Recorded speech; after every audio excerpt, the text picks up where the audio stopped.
Hey, what's up, everybody? It's your boy Simon coming at you another video. And today we have episode 2 of Mirrored. And you got me, of course. You already said my name's Siphon. Follow my Twitter, by the way. Before you do anything, follow my Twitter. You see that guy over there? Don't follow his Twitter. He's lame. He doesn't tweet on nothing. But speaking of my other guests, we have Mr. Vivi, Umber Vivi. Introduce yourself to the audience. Umbra Vivi, dude. I'm Vivi, most hated guy on the internet. Let's get it, dude. King of Fakes. King of fakes, dude. So, my experiences with Vivi, IRL Voldemort. oh, that's unfortunate to hear. I'm sorry to hear that. Oh, my experiences with this man have always been pleasant outside of that one time he kind of sniped my team. I'm But sorry? we ain't talking about that time. We ain't talking about that time. But I've always had good experiences with this man, and I'm excited for y'all to hear what this man has to say about his history. So, Mr. I'm Vivi, not. well, What's guess up? what? You don't have a choice. With Mr. Vivi, Mm-hmm. how did you get started in gaming? Not like competitive gaming, like as a little Vivi. As a little Vivi, how did you get started in gaming? I'm just in general, like how I get started. Yeah, like It was um it was like when I was I think around 7. My mother bought me like a PS1 and she was just like, "Oh, these are pretty cool and stuff." And like I always wanted something more to do because I did like, Little League baseball and stuff, which was like whatever. She got me a PS1, and the first game she got me was Kingdom Hearts 1, which came out like a few years prior, but like she knew there was a second one, so she knew if I liked she can pretty much just bought me games based on like if I liked it, she could buy me the sequel. So, I wouldn't be bored and stuff. Or other than that, but my first game probably ever playing was Kingdom Hearts 1, and then like my uncle who works for a gaming company, like he also started buying me games and stuff. Because he knew me and like he did that for both me and my cousin because he knew we both had interested. So I played a lot of like Final Fantasy growing up and like learning how to do that. I don't know. It's the first Final Fantasy game I played spent me like 3 hours trying to figure out one thing because I was a kid and I didn't really know a lot of the game mechanics. So it kind of just like pushed me to learn game mechanics, which is why I like a lot of hard games nowadays, or I mhm. like doing like things on like hard mode, etc. Because I just like finding shit out, like just playing. Because as a kid, finding like through Final Fantasy and just understanding that I could grind to beat this area easily, or like if I want to get this certain thing, then I need to like grind this certain area bosses and etc. etc. So it was like I would say, kind of just a learning experience for me in general. But yeah, I usually grew up playing like stuff like that. It evolved into like, I played a little bit on the GameCube. Fucking, I don't even remember all the games I played like growing up, but it was like I know I played a lot, which I ended up playing Lost Odyssey like a few years later. I remember that, and that was like one of my first really fun games that I enjoyed. Dragon Quest, stuff like that. All right. And other than that, PS2, Kingdom Hearts, always been interested in kind of like single player games. Because back then, like multiplayer games were confided to people at your home, and there wasn't a lot of good ones either. So, yeah. Yeah, I can totally. I kind of like that origin story. So something I've actually noticed, right, is when I talk about most people's origin stories, whether it be on a podcast or just talking to them in general, most people got started in gaming that went to professional gaming. They always started very young. I've yet to meet someone who started like in their latter teens or even their adult life, playing games and then became a pro gamer, which is interesting. I want to see if I ever meet someone that started later in their life gaming and then term pro. It's very interesting, but that's good to hear. Why See, so? you already know me and you. We love Kingdom Hearts. Kingdom Hearts is one of Hmm. my favorites. Actually, didn't the new one come out or is it coming out? It's Actually, coming out in January, but they released like a new trailer last week. I'm gonna actually have to buy a PS4, and I really don't want to because I don't even play on console No, it's on anymore. Xbox. It's on Oh, Xbox. It's just not on PC. oh. There's no PC port. Uh, Well, that's unfortunate. Well, at least as long as I own Xbox, you already know I'm going to be playing that. It's things like Red Dead when that comes out, Kingdom Oh, I'm Hearts hyped when for that Red comes Dead. out. Oh, I can't wait to stream it, bro. I'm ready, man. Oh, I've seen your stream once. Oh my god, Wait, wait, wait, you're a wait. different beast. What do you mean? Explain what you mean I've by seen. that. Nah, no, no, no. No, no, no, no, no, Just no. you playing Smite? 100%. I've seen you. At what point? You can't just say something like that. I came into the stream of you diving a tier 2 tower and then calling someone trash. So, Uh, okay. Unless you can show proof it didn't happen, so I'll give you like 5 years to give me some proof that it happened. I know for a fact it didn't happen because I would never do that because I'm a perfect player. I'm far from perfect, but kind of going for a little bit more. mhm. So now we have your gaming origin. I'd say, what was your favorite game of all time before we kind of even get more? What's your favorite game? Give me like your top three. Oh, that's a little hard. I don't know, like top 3? I mean Kingdom Hearts is probably up there because I Has to grew up be. on that. Kingdom Hearts has to be. Uh, I really like the Dark Souls series. I think Dark Souls 1 is probably my favorite. Are you Or good? Bloodborne, Are one you of the good? two. Wait, hold on, pause. First of all, did you just say Bloodborne? Second of all, are you good at the Dark Souls games? Yeah, like I played every single Dark Souls. Okay, so I want to like you because you said Dark Souls, but I want to say, what is up with your brain? The fact that you just said Bloodborne. So, like, Bloodborne is good. homie, this isn't a troll podcast. You don't have to make someone laugh. Nah, see, here's the thing. You don't know the great Bloodborne is probably the second best like Soulsborne series next to Dark Souls 1. 100%. There's no doubt about it. I'm not. To be honest, I'm just a hater. I never played Bloodborne. I'm just a hater.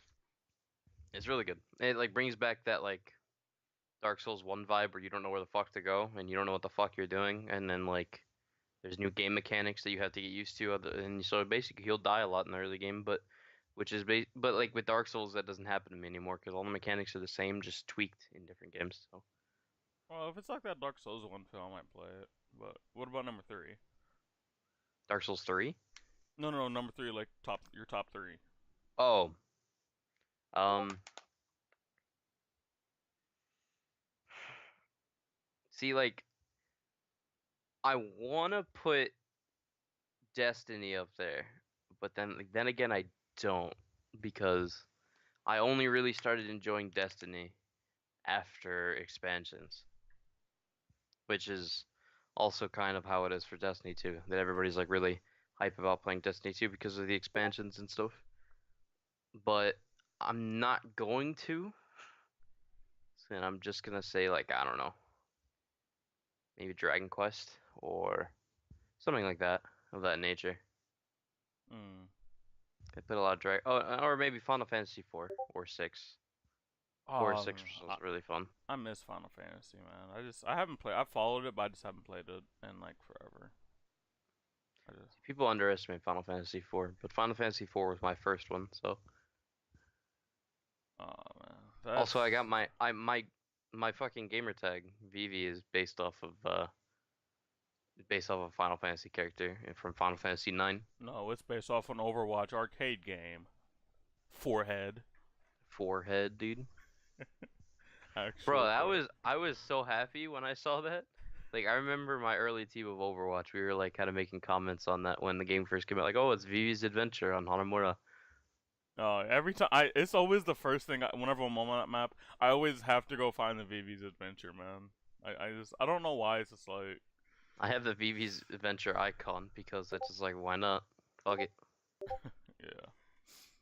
All right, so now we're gonna get into what everyone wants to fair. Vivi, what was your Oh boy. first competitive game? How did you get into competitive gaming?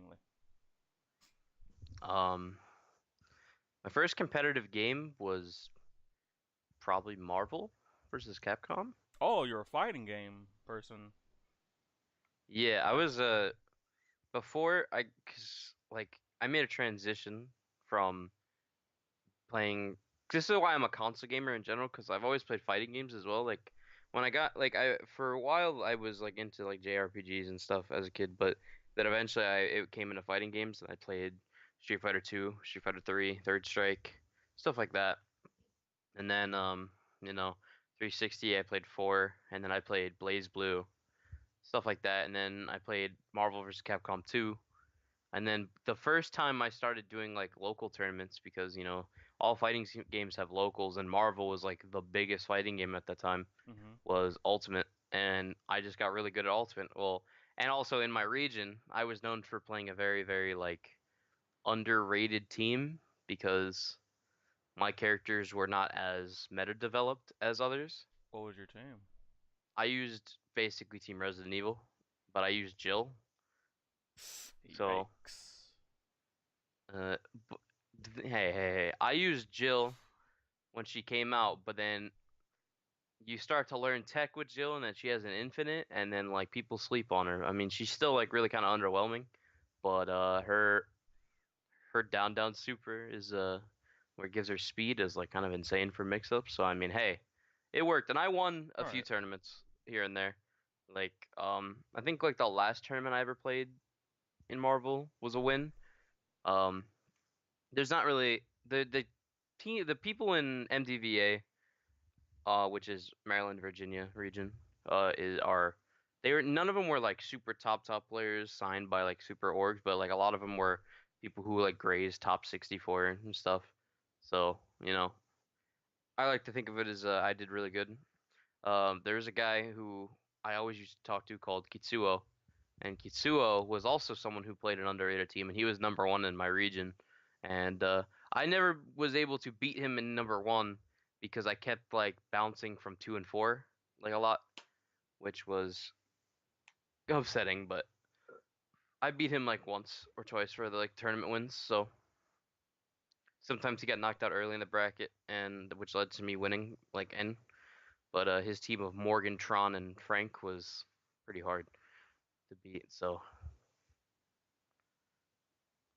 Any other fighting games you played, or was it just I Ultimate? played I also played Injustice, and Injustice is where I actually went to Evo and stuff because I really wanted to compete and I really wanted to go to Evo. So I was there, 2014 Evo and 2013 Evo of and I entered in Injustice. The first Evo around, I actually got into top 128 and loser side, and then the second Evo I didn't, and I just shyly missed like top 128.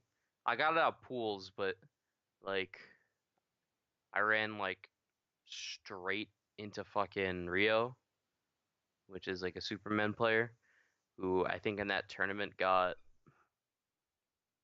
I think I ran into a Perfect Legend who sent me to losers, and then I landed into Rio, who knocked me out. Rio got like top 16 in that tournament, and then like Perfect Legend was in top 8. So I kind of can't do anything about that other Right. than that. It was, yeah, I a good enjoyed experience as well. Injustice. I'd probably say it's between that and like what I have to say, Street Fighter. I'd probably say between Injustice and Street Fighter, probably more so Injustice. Those are my two favorite fighting games. And I'd probably have to lean towards Injustice. Did you play Injustice 2 at all? Yeah, I played Injustice 2. I didn't really like it as much as I did the original. Okay, that was gonna be my question. I was gonna switch and prefer more. I personally enjoyed 2 more just because I was better at 2. So I guess that's a little bit biasness. See, Best Harley Quinn, by the way. see, in 2, I used fucking Deadshot until Oh Red Hood my came out. gosh, you're the one of those guys. Bro, okay, listen. You're one of those guys. I in fighting games, I'm either someone who plays a super underrated character or I play a super OP character because they're like usually I play underrated characters or I play characters that I like, then don't really care where they are on the tier list. And Deadshot was one of those, but Oh, I instantly dropped Deadshot when Red Hood came out. dude, So, you're the same kind of person that mains Cloud and Smash and says, "Bro, I just like Cloud, bro. I mean, he just happens to be the best character in the game. I just like Cloud." You're the same Cloud's person. not the best character in the game, Bayonetta No, is. I'm talking about at the time, like when I played. It was like if you played Oh yeah. Cloud, all you did was kind of like face roll and just beat people. That's why I did in local tournaments. You just close your eyes and face roll. And you're like, oh wow, I just comboed you off the map. Unlucky. I mean, well, hey, the character I play in fucking Smash is OP as fuck too. So Who'd you main?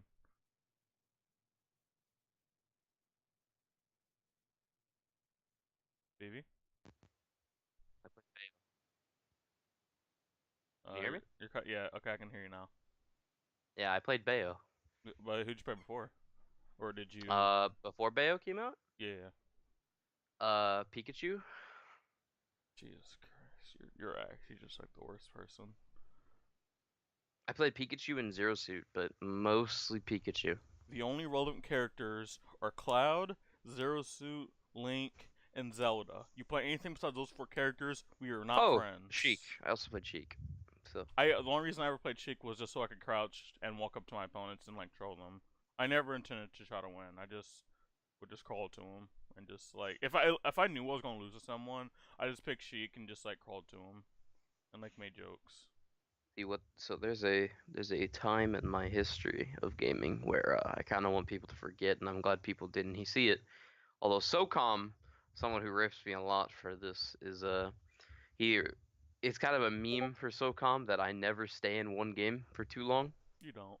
which he's wrong, which he's right. But it's like there was a brief period of time after Overwatch where I didn't know if I wanted to go back to Smite or I wanted to play Smash because I was playing Smash a lot more, and MDVA was a very hot local spot for Smash 4.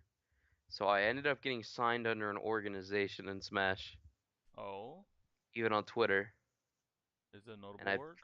and I could no, I Oh, competed in an online tournament. Well, I mean, they just offered me shit. Like they like I apparently one of the owners like knew me and stuff, and he hit me up. It's called Warriors. I don't know. You might be able to go back and find the tweets, but um, I was like committed to playing Toon Link back then, and then I played in this online tournament, and I got top fucking 32. But then I realized that Toon Link is garbage, and that I should have played Toon Pikachu. Link is But amazing. Toon Link is not garbage, but like I'm no Hyuga. Hyuga was the best Toon Link ever until Hmm. my man decided to touch women Yeah, it's a without their yikes. consent. But I mean, I should have played Pikachu because I've been playing Pikachu since fucking Melee. So, Right. Okay, but so go ahead. no, so let me get this straight. You play Pikachu and you played Bayonetta. Why do you Yep. hate yourself? Why do you want me to like bully you? Okay, so Bayonetta is because I like the character. It just so happens that she became the best character in the game and ruined the game. Pretty So, much. however, in Smash Ultimate though, Smash Ultimate, they're adding a shit ton of new characters, like fucking Simon Belmont from Castlevania. Oh, really? I didn't actually see like the characters they're releasing. I just knew there was like a dog one that everyone was like saying was sexy and making memes of, which made me hate the game instantly. But I love Castlevania. I actually love Castlevania. Also, go ahead, continue. You can hear me, right? Yeah, Okay. Like nothing's like going on in the background. a little bit of fuzziness, but I mean, it's not like I can hear your voice clearly. Okay.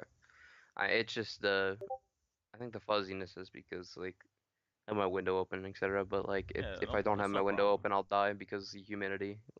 Eh, sac- sacrifices.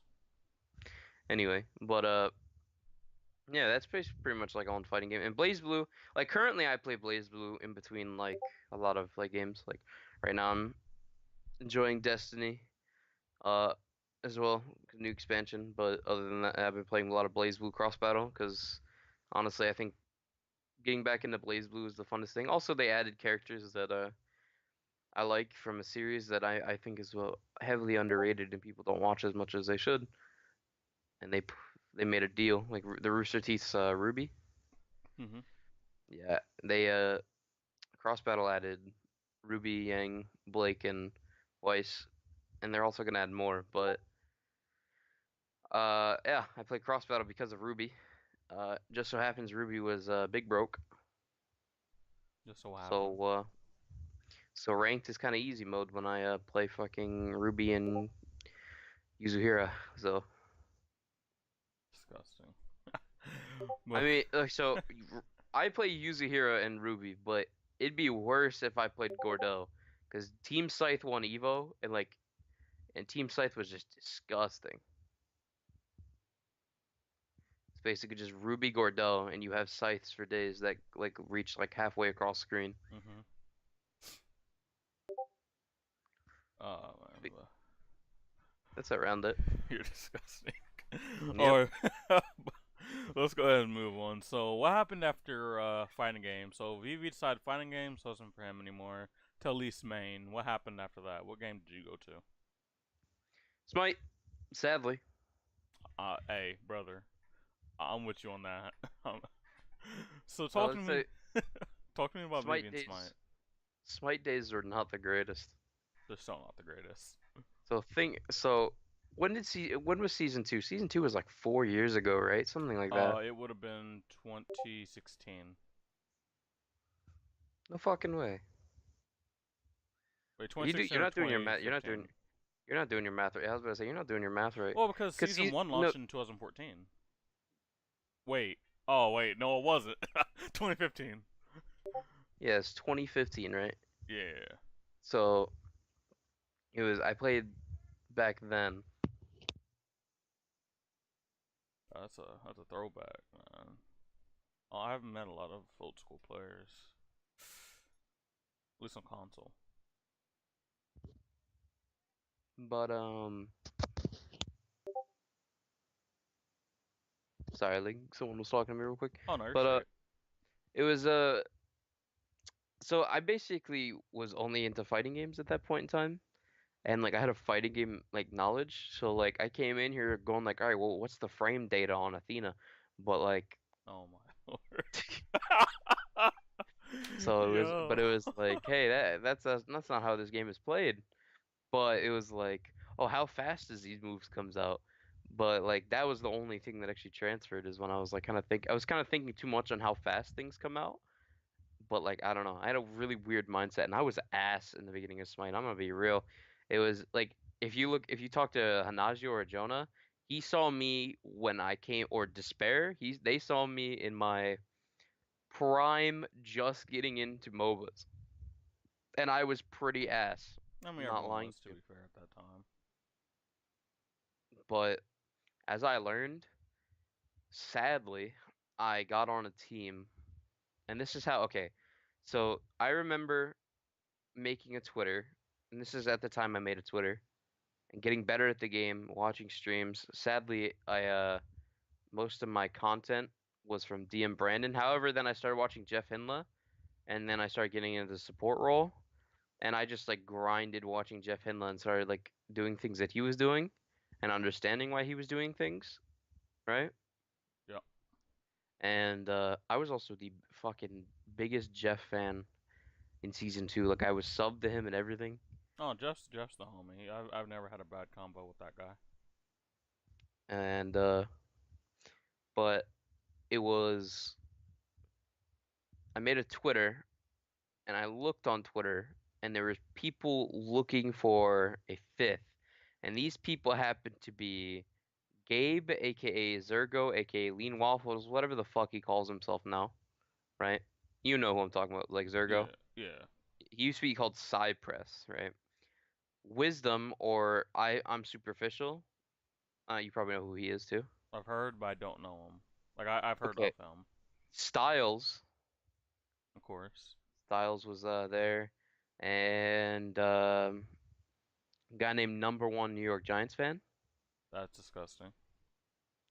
Um, and they were looking for one. They were looking for support, and I was like, well, I mean, I play support. And at the time, they had a guy named Fury Apollo on ADC, and we scrimmed, and we were actually doing really well. I started to find out that I was a shot caller and stuff because I found myself kind of just repeating stuff that Jeff would say like in the game, just like, oh yeah, we could do this, we could do that. Oh, we just did this, so we could do that, etc., etc. Right? Or I would tell people like what to farm on the map, which made them instantly want to pick me up, and they did. And like immediately after that scrim, I think that scrim was against SOCOM's old team with Feared and Leak and stuff like that, and we won. And they were apparently like one of the better teams at the time, like other than the main like Eager, Elevate, Where all etc., the etc. PC kids came from. Cog. Yeah, yeah. And it was we so basically we won, but Fury Apollo like we kept scrimming to currently find out that Fury Apollo wasn't like the best player to do. We dropped him. We picked up my old teammate Despair, and me and Despair have like this like legendary duo lane chemistry that like. It was like kind of a thing in like season 2 and season 3 that we would just like kind of crush lane against a lot of people we were against. Even like Brochacho and fucking at the time it was Puka, I think. Oh, played against Puka? Yeah, it was like when Puka was on Elevate. I remember it was like Brochacho and Puka. Yeah, I remember Puka. And then we also played against like Cruxy and fucking I'm trying to remember everyone who played on Aware, but I can't at the time because I'm I'm trying to remember too. Because this is actually I did follow the scene at this time. This is also the time I thought the scene was a joke. If you wasn't like a well, PC I mean, transfer. it was like I think it was like 10 it was like I don't know, I think it was like 30 days away from Valencia, right? Like there's going to be a qualifier for Valencia, which was like NOLA. Not I said Valencia, NOLA. You know, like MLG NOLA. It was a Oh qualifier in like yeah. 30 days, right? And it was I ended up going not as a main roster spot, but I did end up going to LAN and I did end up playing 2 games because one of our players didn't fucking wake up. Sad boys. But I big fragged, so I didn't care. And that's when I played solo because I was subbing for solo and it was that's kind of where I liked solo lane, and that's where I kind of in season like 3 I would transition into that role. But other than that, it was back to support. And then the team that noticed me was Vex, which was they got ninth. They barely missed out on their pro spot because they threw lol. But Uh, wait, is this the time when MLG was running the Smite League? yeah. Okay. Um, and then after that was over, MLG Pro League started. There was a big break in between, and MLG Pro League didn't last very long. No. It was, and then I got picked up by Vex, #1 New York Giants fan on my old team, also got picked up for Vex. Gabe got a tryout, and he didn't make the cut, even though he should have, because the scrim we were trying him out against Elevate, we ended up winning with him, but we lost with Keller. But Keller still made it on the roster because connections, I guess. Eh, Also, I don't know if you know I'm Lunatic, but Lunatic was on that team. He's like a uh, prominent Smite player currently, like in SEO. yeah, I know he streams. At least I think he streams. I know the name from somewhere, so I would Yeah, his name is I'm a Lunatic, but he used to be called Fusion. Yeah, he was on the and Vex Legend, the one of the OG members of Vex, and that was an experience. Uh, that was a time where I was kind of like insecure to play because I was constantly like because every single time Reacher would be in our party and stuff, and like Legend would just Reacher. kiss up to Reacher so hard to the point where it's like I was kind of sitting there like I'm gonna lose my spot to Reacher. Like it's like a fucking like it's not even that I think Reacher's better than me. It's just like that Legend likes Reacher a lot more than he likes me because like me and him butt heads a lot, and I was like kind of just like well I'm just waiting until I get dropped, so I'm just kind of playing until then, which like really fucked me up in one scrim because I was like I guess like too hesitant on going in and we messed up. And then that's when we played Tourney. And at Tourney, we actually did pretty good. We got second place. We beat Elevate, lost to Eager. This was like Elevate with um Chapo, Bro Chacho. What's the guy's name who's now a caster? Aggro? Aggro. Yeah, Aggro used to Aggression. play. Mm-hmm. Elevate Aggro. Did you play against everyone when they had Paul? Yeah, Yeah, that was the Paul time. Paul is my I got a soft spot in my heart for Paul, man. I love that man. Paul used to run Hell ADC Hell, back then. ADC, Hub Y, ADC. Yep. He literally ran whatever he wanted because he was just better than everyone. And he did the same thing in the minor league. He just ran whatever he wanted because he was better than everyone. He's starting to do it in the pro league too. He's starting to bust out his Kronos and his Hub Y. He's He's on the pro. He's farming. in the pro league. He's on Trifecta. He replaced Met. Really? Yes. Like he didn't do My the boy Paul. he was kind of like iffy during the summer, but during the fall, wait, what are we in fall? Yeah, during the I fall, think. he is just I don't know if his team's letting him play whatever he wants or he's just randomly popping off, but like Paul is just like he's playing insane, bro. And right now he's probably the best member on Trifecta now that Mask is gone. Mask is gone? He quit. He quit playing professionally. He didn't get kicked. They have Stanford soccer now. Like it's probably like Paul's probably the best now. Then it's between Zapman and Scary D is the second best. Probably say Zap, Scary D, then Norma. Actually, I think Norma's better than Scary D actually. But Paul is actually like the best, and like he crushed in the minor leagues, and he's crushing it in the pro leagues now. When no one thought he would, because like he used to be known for like attitude issues, like you couldn't tell him anything, and like people were like, "Oh, he's never gonna get picked up for the pro league." But now he's crushing it on Trifecta. They're not good, but he's still crushing it. I'm happy for Paul.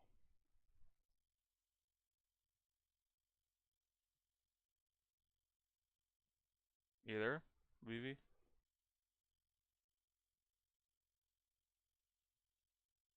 ladies and gentlemen, Vivi has died. Hello? Hello, Hello? Hello? Hello? You can hi, hear me now. yes, hi. Is that man still in Trifecta? Yeah, it's Zap, Nura, Paul, Sanford Soccer, Scary D. Oh, that team sounds kind of bad. Oh yeah, Yeah, they lost like how they had like wait did they lose? They lost Mask. They lost what was it? Who's on Trifecta? Mask and Matt. Those are the only two people they lost. Oh, what does that man play? Because Paul's playing ADC. ADC, I would assume. No, Paul's playing mid. Oh, Paul played mid throughout the whole entire time he's been on PC. oh, Yeah, it's he's pretty a. it's pretty cool. Mhm. But Smite was like some bad times, and I kind of just wanted to get out of Smite. I ended up going back to Smite twice. I went back to Smite in season 3 after Overwatch. And I played solo, and I did really well. And the team I was on, for whatever reason, was like it was like a guy named Logan, a guy named I don't even know Remedy I and know stuff like Remedy. that. Yeah, it was. We were actually really good for like no reason, and like we were beating like a lot of teams, but for whatever reason, when it came down to CC, uh, but if you know what's his name? What's his name? Vicon. Vicon. Yeah, in Smite. He's in the Uh, SEO. See, I'm not that upset with current SML. I mean That SCL was players. that was our jungler. I don't Like even he's know he's there any. now. I don't even know any teams outside. Like I know Teep is on Astral, and then Inbound was on Astral, but now he's on LG in the Pro League. But yeah, it was yeah, he's in the pro league now. I By the way, think. shout out to Keegs. He got kicked off LG. He ain't do nothing wrong. Console World Champion. Shout out to my boy Keegs. Continue. I mean, Weekend's a console world champion too.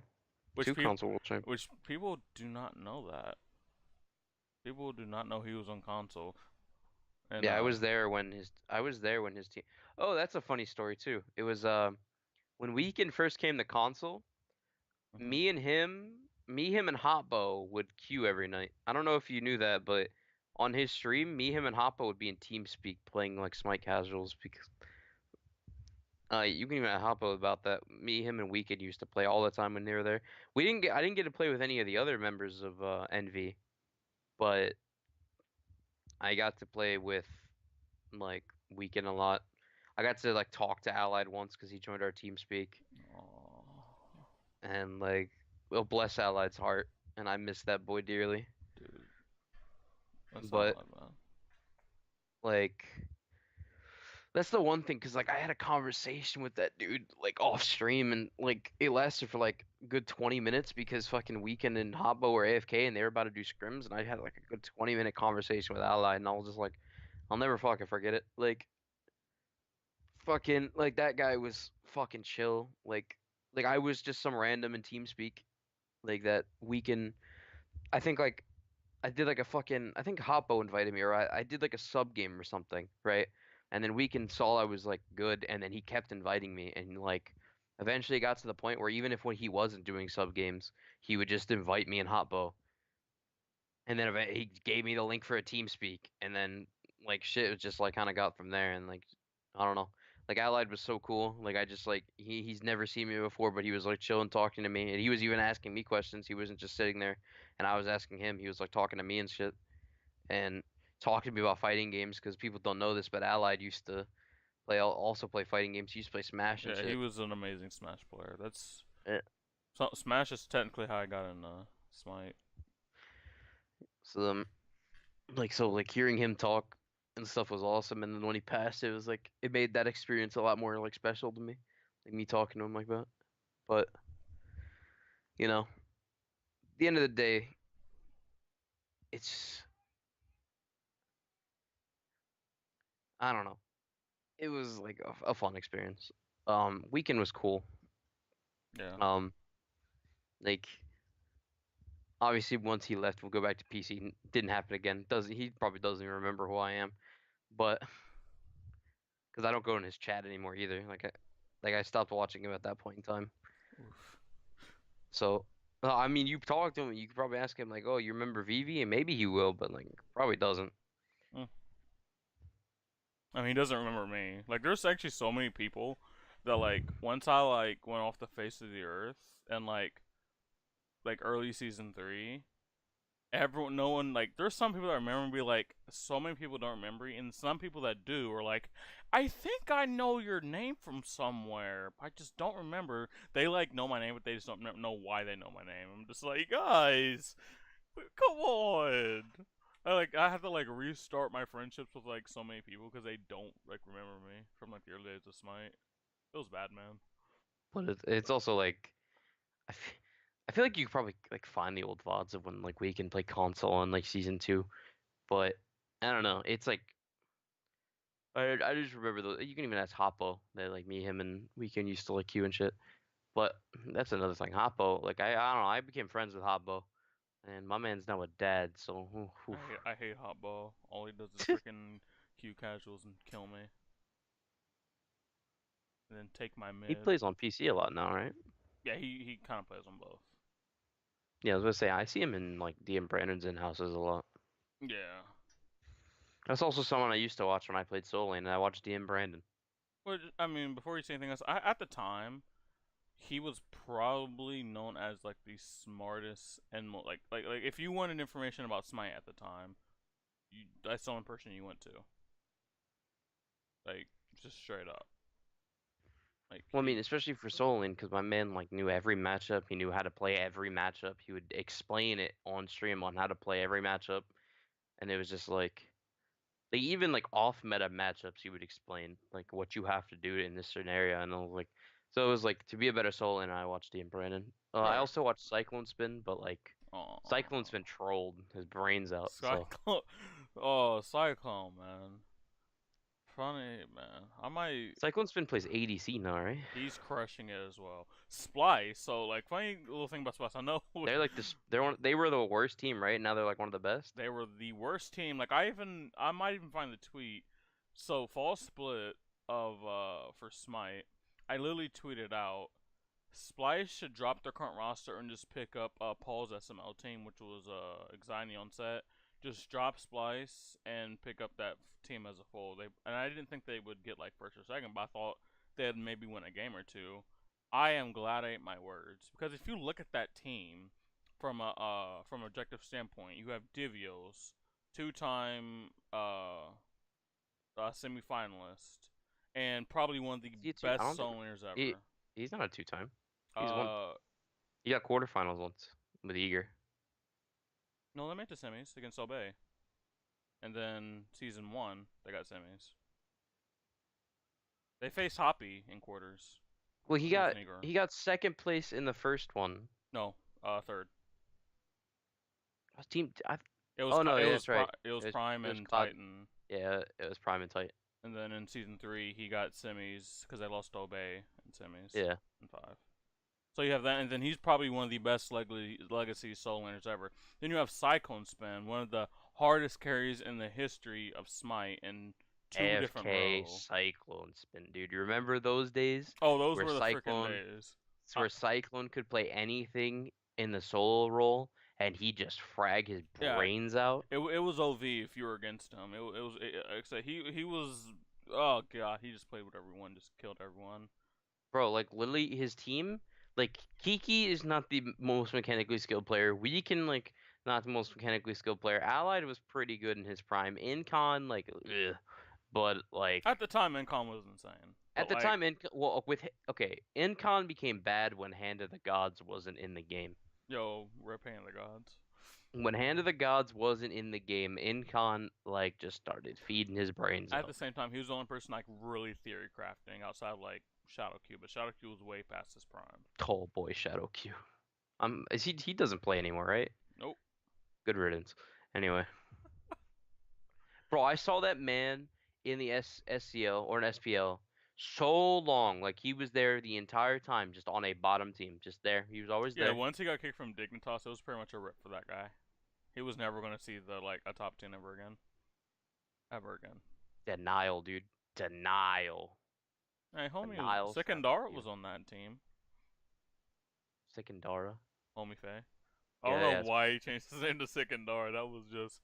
I need to ask him why he did that, and just ask him if I'm allowed to sue him for any changing it. Denial bred champions, dude. Shadow Q was Except never the Shing. champion. Shing was Yeah, there. yeah, except for Rip Shing though. poor Shing, Rip Shing, dude. But Denial bred Baskin.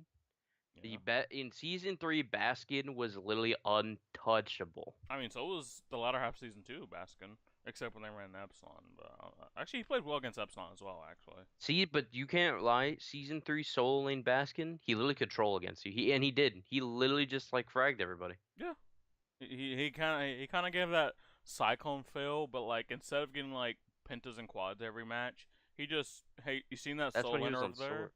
He's like, you see that soul laner over there? Yeah, he's not gonna see the light of day for like 30 minutes. So that's when Soar was the best team, and like Andy actually, I don't know. Well, that was Like before you Andy. put It was like you when they put it was An like when they were problem solved, and then mhm. Andy came on like way later. This is like You when put Enemy came back on. Go ahead. I'm just saying, you put enemy. I mean, not enemy. You put Andy on a team, and like you basically kind of like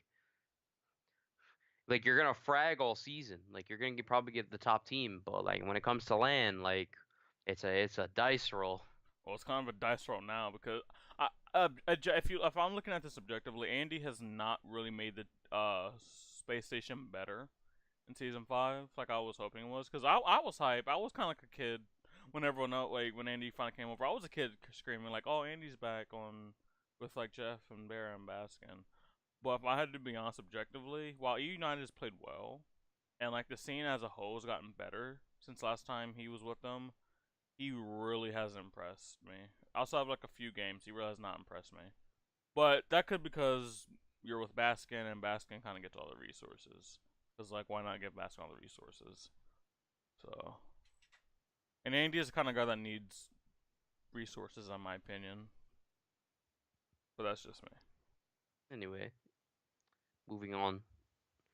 The I'm sure you want to hear about the fabled early days of fucking Overwatch.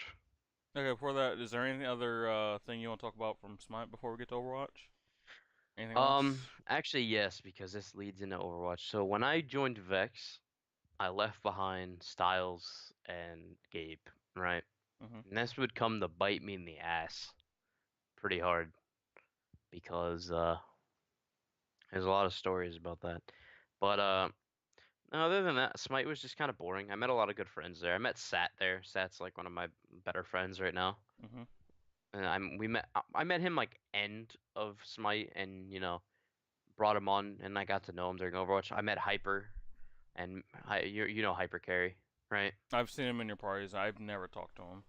Well, I Cause mean, I don't talk to him anymore too. I don't talk to him anymore either because my man's a dickhead. But unlucky. other than that, and then Jonah, I met Smite, and Jonah's still a pretty good friend. Stuff like that. Also, do you know who Rathify is? Rathify? Yeah. Well, I hate him now because at some point I was a Sonify, and then his latter part was a Rathify. If And anybody I who hate him played now. Smite remembers Season 1 Rathify, Justice Rathify, my man plays Hyper now, and his name is Formancy. And yeah, Wait, and was he he's in on your? my team. Was he in your? Okay, yeah, I was about to ask because I He's on my team. I peeked in your party. It was the day we were supposed to do the podcast originally. I actually Hmm. don't know why I was on Xbox, but I actually downloaded Hyper. Oh, I know why I downloaded Hyper because I wanted to like kind of relearn the game a little bit for our podcast because I wanted to be able to talk about stuff in Hyper and like be able to bounce off of you. Then I picked in your party. I think I seen it was. I think I seen Sat, the guy that you just talked about. I already forgot his name. Formancy. Yeah, Pharmacy, and then someone else was. I think it might have been you. Was appearing offline. No, there's Odin in there as well. We were Uh, probably scrimming. yeah. Okay, but so Smite's out the window. Talk to me how you got into Overwatch. Not competitively, just what kind of got you in Overwatch? So when the game was first coming out, I'm sure everybody was kind of like appealed by Overwatch, right? It was like new, fresh. It was the first team shooter made by Blizzard, and as someone who plays WoW myself, like Blizzard making a shooter was like, okay, this is kind of poggers, dude. Mhm. And so I remember Hyper Carry from Smite inviting me to a group chat of 12 people, right? Because I said I was quitting Smite and that I'm gonna go play Overwatch. And I didn't mean competitively at the time, right? I just kind of wanted to play Overwatch, right? Because it looked cool and I thought it was gonna blow up and stuff because the PC scene was fucking awesome. Yes. Like early days of early access Overwatch was so fucking fun to watch. And like it was so cool. People don't know about this, but Widow, like when you aim in and out with Widow, that shit used to be instant. Like that shit wasn't because it's nerfed right now. It's kind of delayed a bit, Oh but yeah, it the was not sniper nerfed nerf. before. I remember that. So Widow used to be able to quick scope you for half your health, and you might say, "Oh, that shit's AIDS," but that shit was fun to watch on PC. Yeah. It's still fun. That shit McCree. was McCree, fan the hammer, did Yeah. 350 damage. Like bleh. Yeah. That's a yikes. To be You got honest. you got insta killed by McCree. Like he wasn't a sniper. Like his range on his normal like was like really small, but like you didn't need him. He was a flanker. You flank behind someone, flashbang, fan the hammer, they're dead. Tracer before she got nerfed. Oh wait, it took her 3 years to get nerfed. Tracer Tracer had 200 health, What a world. which which back then, if there was more good Tracer players, like no, no, no, no, no. But also double meta was a thing because you could pick double Winston, you could pick double anything, like I stuff like was the that. best double Winston in season one of Overwatch. Forehead. We were, dude. Me and Sab were literally the only people who ran double Winston, and that's why we beat everybody in scrims early game. You're literally a freaking forehead, big brother. That, but so Hyper invited me to this chat, right? It was like 12 people. All of them wanted to play like comp in Overwatch. They wanted to make the scene, right? They wanted to like play in a scene because they thought Blizzard was gonna, support it because it's gonna be a big game. Nope. Imagine supporting a console game that's not only console. Yeah, imagine supporting a console game. But it's like, so Hyper said that he's making a team and that he's gonna be picking people out of the 12 people in this group chat for a team, right? Like the best 12, right? And like everybody was kind of like, "Fuck it, dude! Like that sounds fun." Sat was in there, Jonah was in there, Sab was in there, Ari from Vex, like Vex Ari from Smite was in there. Um, there's a lot of people. There's a lot of people in there. Pain, like Emit Pain, stuff like Ooh, that. a young Amit Payne. Mr. Kyle Um, Conrad. Mr. Kyle Conrad, OJ, R- Jordan. Wait, Riku? Like, type Yeah, OJ? Riku. Yeah, yeah. Jordan, all of them were in there. And we were all like, eventually we all settled on the team was gonna be me, Payne, Hyper, Sab, Jonah, and Ari, right? That was our team. and we scrimmed and we were beating everybody. And this is when I met Hokie and stuff because Hokie's team, who eventually would get signed by Paradigm, and then there was Cruxy's team that had Fuzzy Bunny on it, or J&K, if Mhm. you know him now on Yeah, no. Twitter. Um, No JNK. it was we would beat everybody in scrims at the start. Odin was also there, my current team and my current teammate in Hyper. Odin would play in the early games as a member of TSQ, which was Cruxy's team. Uh, we were beating everybody, and then Payne wanted to go back to Smite. Like he didn't want to leave Smite, so we kicked him, and we picked in Sat. And if we had Sat and Payne, I'm pretty sure we would have been the best team in the game for probably like the longest time. Looking back But at it, how freaking mad are you that you kicked Payne and then you seen how he turned out to be? well, I mean, Payne didn't want to play the game, so it's like we had to kick him. But Oh, I like, thought you just. Oh, I don't think I heard that part. I think I just heard like you wanted to kick him. no, Payne, no, Payne was really good. Just Payne didn't want to play the game. He didn't want to commit to leaving Smite, you Oh, know. fair enough. Fair enough on And kicking him. that was a lot of players that were just like, well, Smite CC's around the corner. We don't know if we want to, play it. It was like, okay, whatever. Picked up Sat. Our team still rolled people. There was a tournament that was UMG. It was a big tournament. It was $1,000, right? Something like that. Actually, something like that. I don't even remember the prize pool. I think it's like for whatever reason I think 1,000, but I don't know. I might entirely be wrong, but it might have been like 500 or something. Maybe I don't know. Something like that, right? We uh we were gonna enter it, right? Day before tournament, we're scrimming against the current like worst team in the game called Mutiny, which was Jordan and them, right? And then we just something was going wrong, right? Like something was just going wrong. And day before tournament, we disbanded after being considered the best team in the game Oh. for a long time. But before that, fucking, I remember.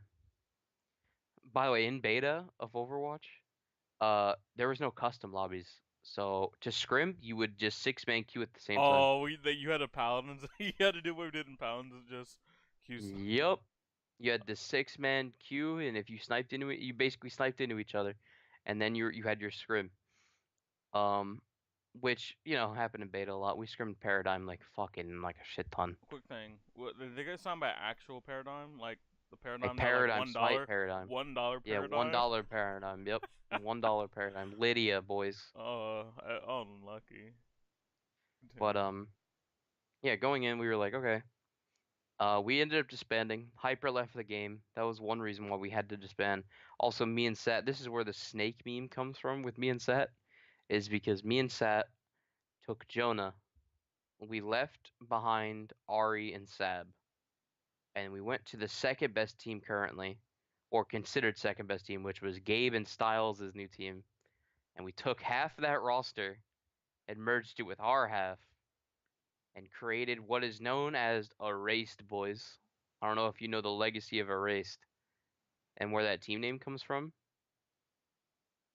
but that's where the team name comes from. Am I supposed to know where the name came Well, from?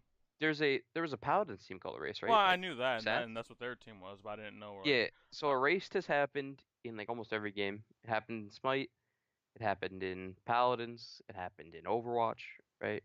Erased has been like a team name. It's kind of like heating up TSQ. Like I would say like OG team names that have gone through almost every scene is like TSQ, heating up, and because heating up was also an Overwatch team, Yeah, and then Miracle that was played. Miracle's old team, yeah. Yeah, heating up, TSQ, Erased are probably like the team names that have been in like a shit ton of games, right? Uh-huh.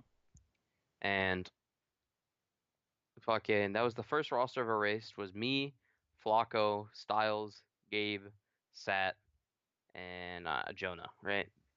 And let me tell you, we were like, this is the super team. These guys are the three best on their team, three best on our team. We got this. Boy, let me tell you,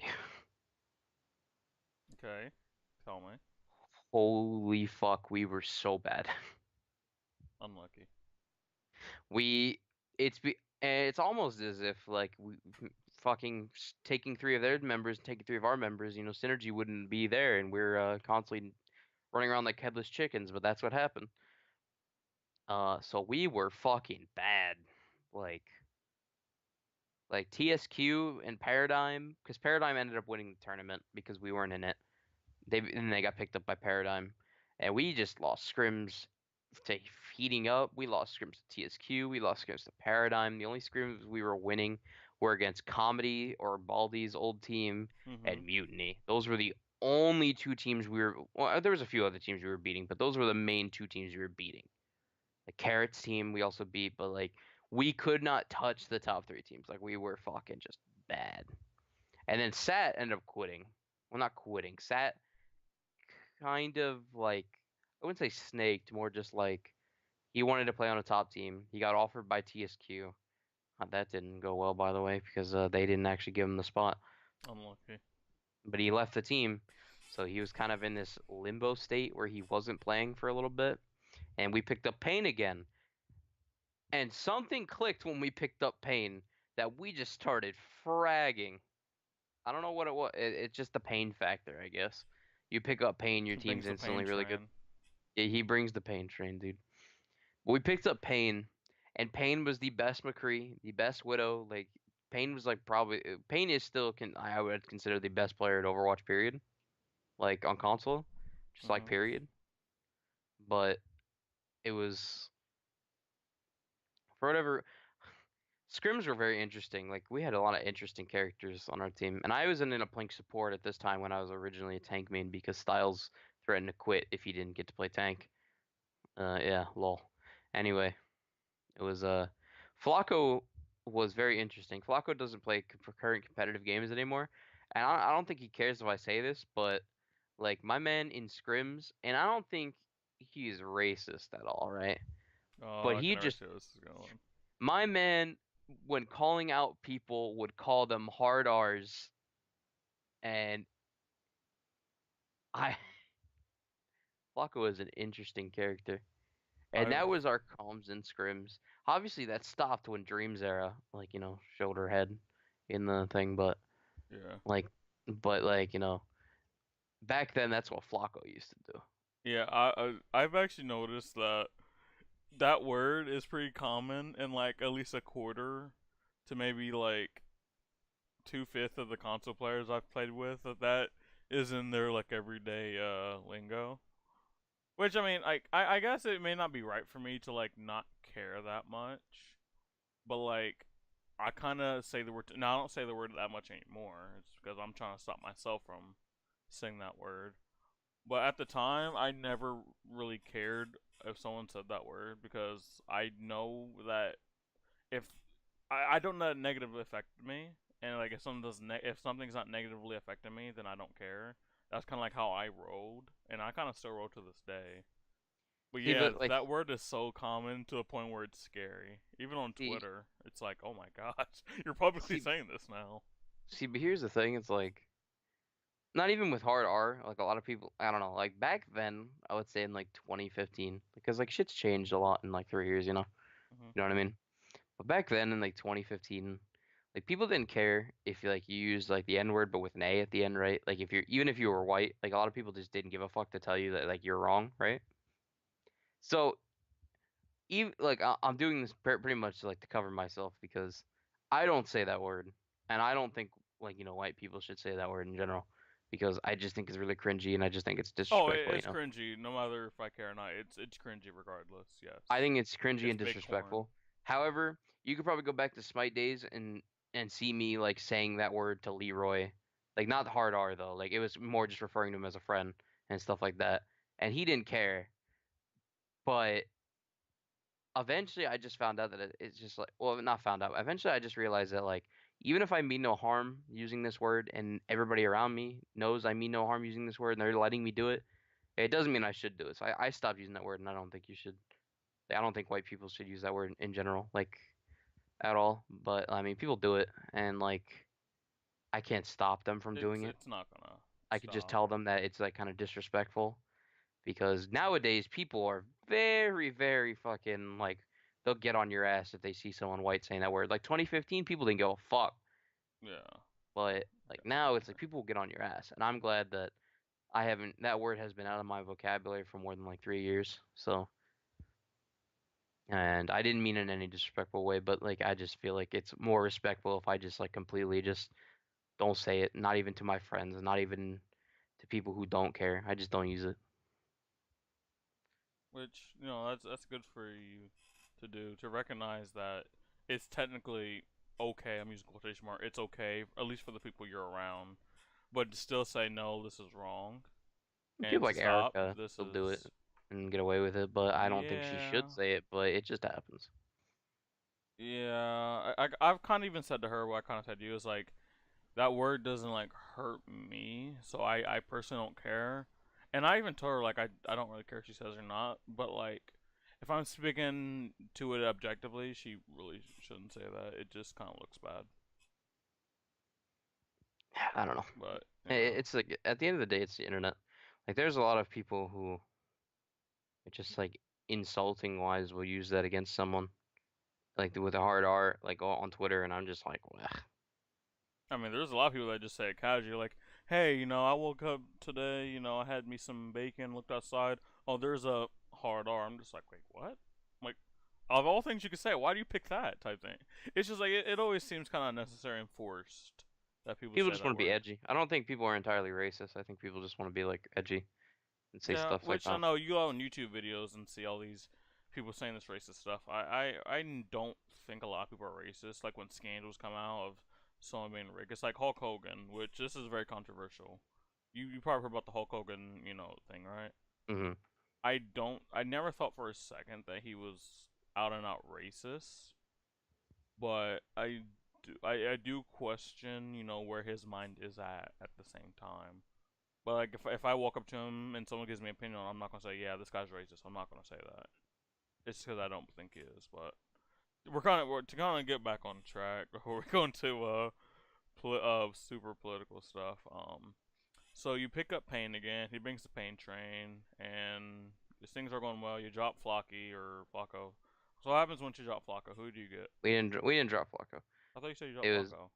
no, Oh, we didn't. oh, you was I'm just just talking about saying. scrims. Yeah. I was just talking about end scrims. That's Oh, what his okay. like thing. That's what his comms were. Oh, you said But stop when James Eric came on. Yeah, so that's what you said. basically, so what was happening is at this time, a guy named Ken Ryu, and which was a guy we kicked off the team when taking three of Styles' team. He was on that team beforehand. He was starting to make something called the OWCL, right? He wanted to make this. He wanted to do these tournaments. He wanted to do these show matches. He wanted to do this. This was his like passion, right? He wanted to do this.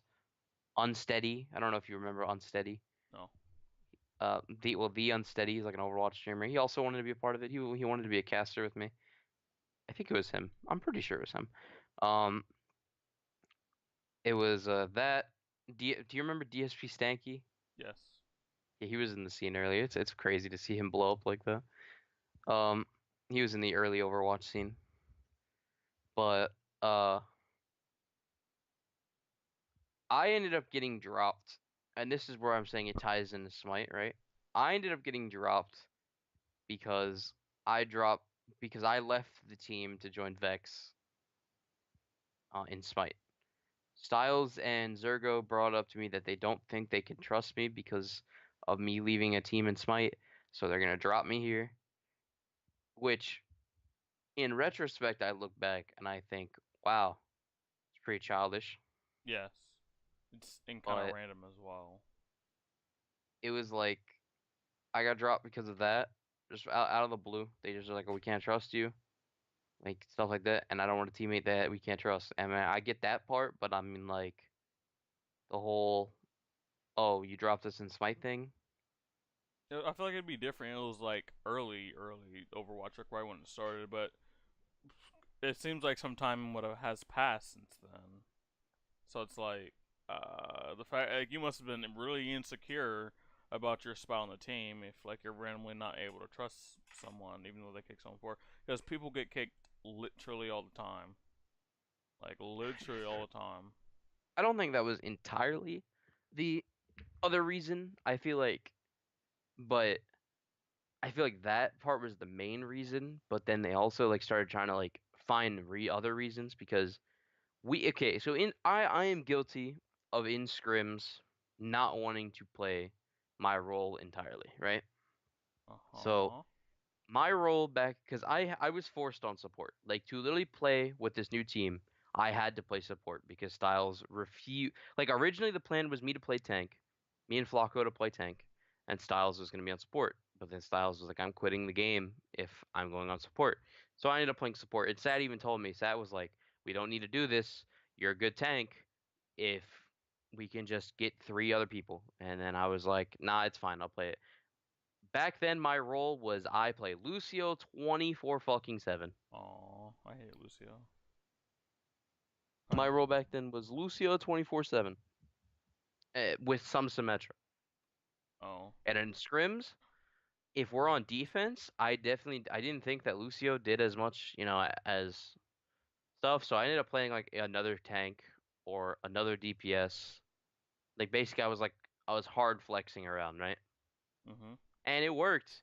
Like there was a scrim where I was playing Roadhog and like we had double McCree. No, we didn't have double McCree. We had like we had like triple tank with one support, which was Mercy, and we would win like that. So I don't 100% see their whole thing like, oh, we want you to play more Lucio stuff like that, or like you don't play your role. But like that's not the case entirely. I mean, So, but Lucio's I good feel for like it was just kind feeling. of a cop out. But I mean, yeah. But I also didn't really enjoy that role, and Sat knew it. Um, so I quit. So we ended up quitting. I tried one more time to make another team. Um, but before I made the team, I was invited to guest cast or be an analyst because Kin Ryu was casting, right? He asked me if I wanted to guest cast like a show match, right? And here's where I went in and I casted, and everybody had a fucking good reaction about me casting. Like everybody liked it. Everybody like thought I was a good caster. Everyone said I had a good voice for it. Basically, like people on my Twitter were just like, "Oh yeah, good shit. Like you had a really good casting for being like a first time person." Like I think the only thing is I would say actually a lot. That was a meme. Is I would say actually a lot in the cast. Oh, I just thought the meme was you being a caster. High five. There's just no one here to high five. Continue. You just high five yourself. Nope, didn't high five anyone. You'll see it on the podcast. Did not high five anyone. It looks very awkward on camera. But other than that, it was so I casted, and then that offer was made by Ken Ryu to be like you could be a permanent caster and you could help me. You can be a co-owner. And so I had that on thing, but I wanted to play. Try to make the last team, me and Sat, put together the fucking ragtag boys. The ragtag boys of me, Sat.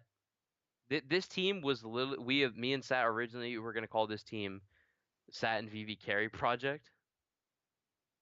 It was me back on tank, this time as an off tank because I played main tank.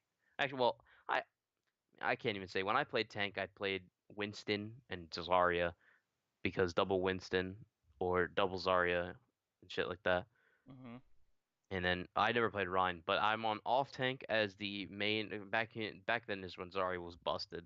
So I was the main Zarya player, and we got A plus, who is an average tank main. He didn't play. He didn't have any success on any other teams. But I mean, we were like, fuck it, dude. We'll try him out. He was the only really other good main tank in the scene at that current time. Um, and then for our two supports and our other DPS. So this happened in season three, but and I think I could say it now. But let's just say if we got caught, he would have got like sued and fined Oh. because we had an SCL player who was under a contracted organization play for our team under another organization. Okay, so what you're saying is someone that was signed under one org, played under your team under another org. Yep, Uh, under a different name. most like most likely he could have gotten. Hmm. He gotten Saying fined. saying you would have well you would we would have to know the Xbox the Smite team's Well, I mean, if you want to go look at Kingdom's contract. contract, that's a contract he had. He was under Kingdom Esports. Um, I would have to say since I don't know that org, yeah, he probably would have gotten fined because I know some teams could be loose. I know like a lot of League of Legends Korean players used to do so I it. don't know They if used. people know this, but Despair, my old teammate in Smite that I was saying, Mhm. was the person to play for us. Oh. He was under Noro the Ghoul, but he was in the SCL. But he played for us under the Noro the Ghoul, and then we got signed to an organization called Engage. That funny story, pretty much sounded like a cult because we went into their fucking Discord, and they were all praising the CEO like he was a god. And then once we left the organization because of shady shit he was doing, he hacked A Plus's Twitter. What? Wargoner, by the way. What? Wargoner, by the way. Freaking what the hell, by the way? Well, Yes. so the Oregoner hacked A Plus's Twitter account. Yeah. What? Yeah, dude. I What? don't know. Oh But my gosh. it was but so we left it, but the team was A plus me. It was Sat, Noro the Ghoul, aka Despair, and then we had Richie from, Paladins. Mhm. He's in the PCL. We had Richie on the Lucio, and then we had a guy named not Tensa, but Tensai. His name was Tensai. Was he a fanboy? Was his name, or was he just a Japanese weeb? He's a weeb. But Unlucky. he was I to this day say that him and Worldman were the and Worldman played for Heating Up were the best mercies to ever touch the game because Worldman never died. I Uh, don't know how. You can ask Miracle about it. Worldman never fucking died ever, and I don't know how. I would say Twitter would disagree with you if you say that. Not saying I do, but Twitter would probably not have those guys as even top 10. Wait, actually, hold on. This was super early though, right? This was like super early in Overwatch, It's super technically. early, season Uh, 1. okay, well, actually, then you might have an argument then.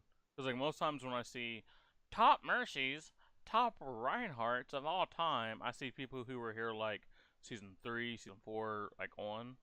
Like, I never see like super legacy players. I see the same thing in Smite. No one ever mentions legacy players. Well, back then Mercy used to have a 5-man res, so Oh, hey, let's not talk about that part. Ah, God. phew, you don't know how fucking annoying that shit was. As a Zarya player, literally you had to fight an entire fight without using Grav because you knew their Mercy was gonna 5-man res and then you Grav after that. Like that's literally was that was the That's strats. big mind games. Yeah, that was the strats. But um also Junkrat wasn't a fucking scourge It back wasn't. then. Junkrat was actually pretty bad. Oh, I didn't know The what only one who his. played I didn't know what Junkrat was Scourge Redempt. was. But other than that, after that team didn't work out, even though we had like pretty okay results in scrims. We beat Erased like twice. We beat Heating Up. We couldn't beat TSQ or Paradigm. And then eventually, fucking Paradigm fucked itself by picking up the wrong people. TSQ became the top team in the game. The only one to actually step up to them would be in season 2 when Final 6 would be made, The which is Payne's team. legendary Final Six. But I mean, I don't even think TSQ was around when Final Six was made, but then I know Final Six became like the top team in the game, and then Ego, which is Comedy's team. Other than that, I became a caster. Casting was very fun. It was fucking actually kind of gross. I feel to this day, I feel like I have a lot of hate from my casting days, and a lot of people criticize me for my casting days or how I ran OWCL. And in the end of the day, I'm gonna say I got blamed a little too much for things that were out of my control, but then I also agree with some people's and their criticism, and I deserve to be criticized. The whole keyboarding accusation is what got a lot of people to hate me. You accuse someone Is what keyboarding like live. I did not accuse someone of keyboarding. I was, but here's the thing: I was the messenger, and everybody shot the messenger. Yes. is I was the owner, me and Pete, and that's a story in a minute, but me and Pete were the owners, and I was in charge with policing the scene. And now that I look back on it, I should have never tried to police the scene because if I police the scene, then people are gonna get mad. I'm gonna get blamed for a lot of it. And I honestly think that I'm also a reason why it failed. I don't think I'm the entire reason why it failed, but I think me policing the scene is definitely a reason on why things didn't go the way it should have. But I tried to police the scene. People literally started using my position as a way to where they couldn't be attacked, but they could keep attacking me, and I wasn't putting up with it.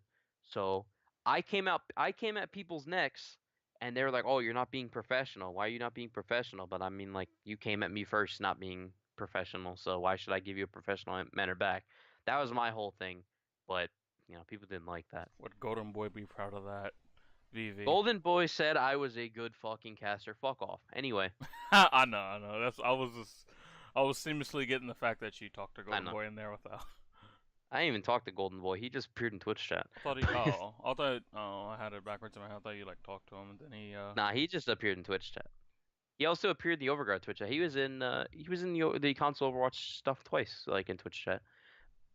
But it was so the first keyboard accusation that the scene got was your boy Professor Zoom, Oh, and and this we all know this carried on.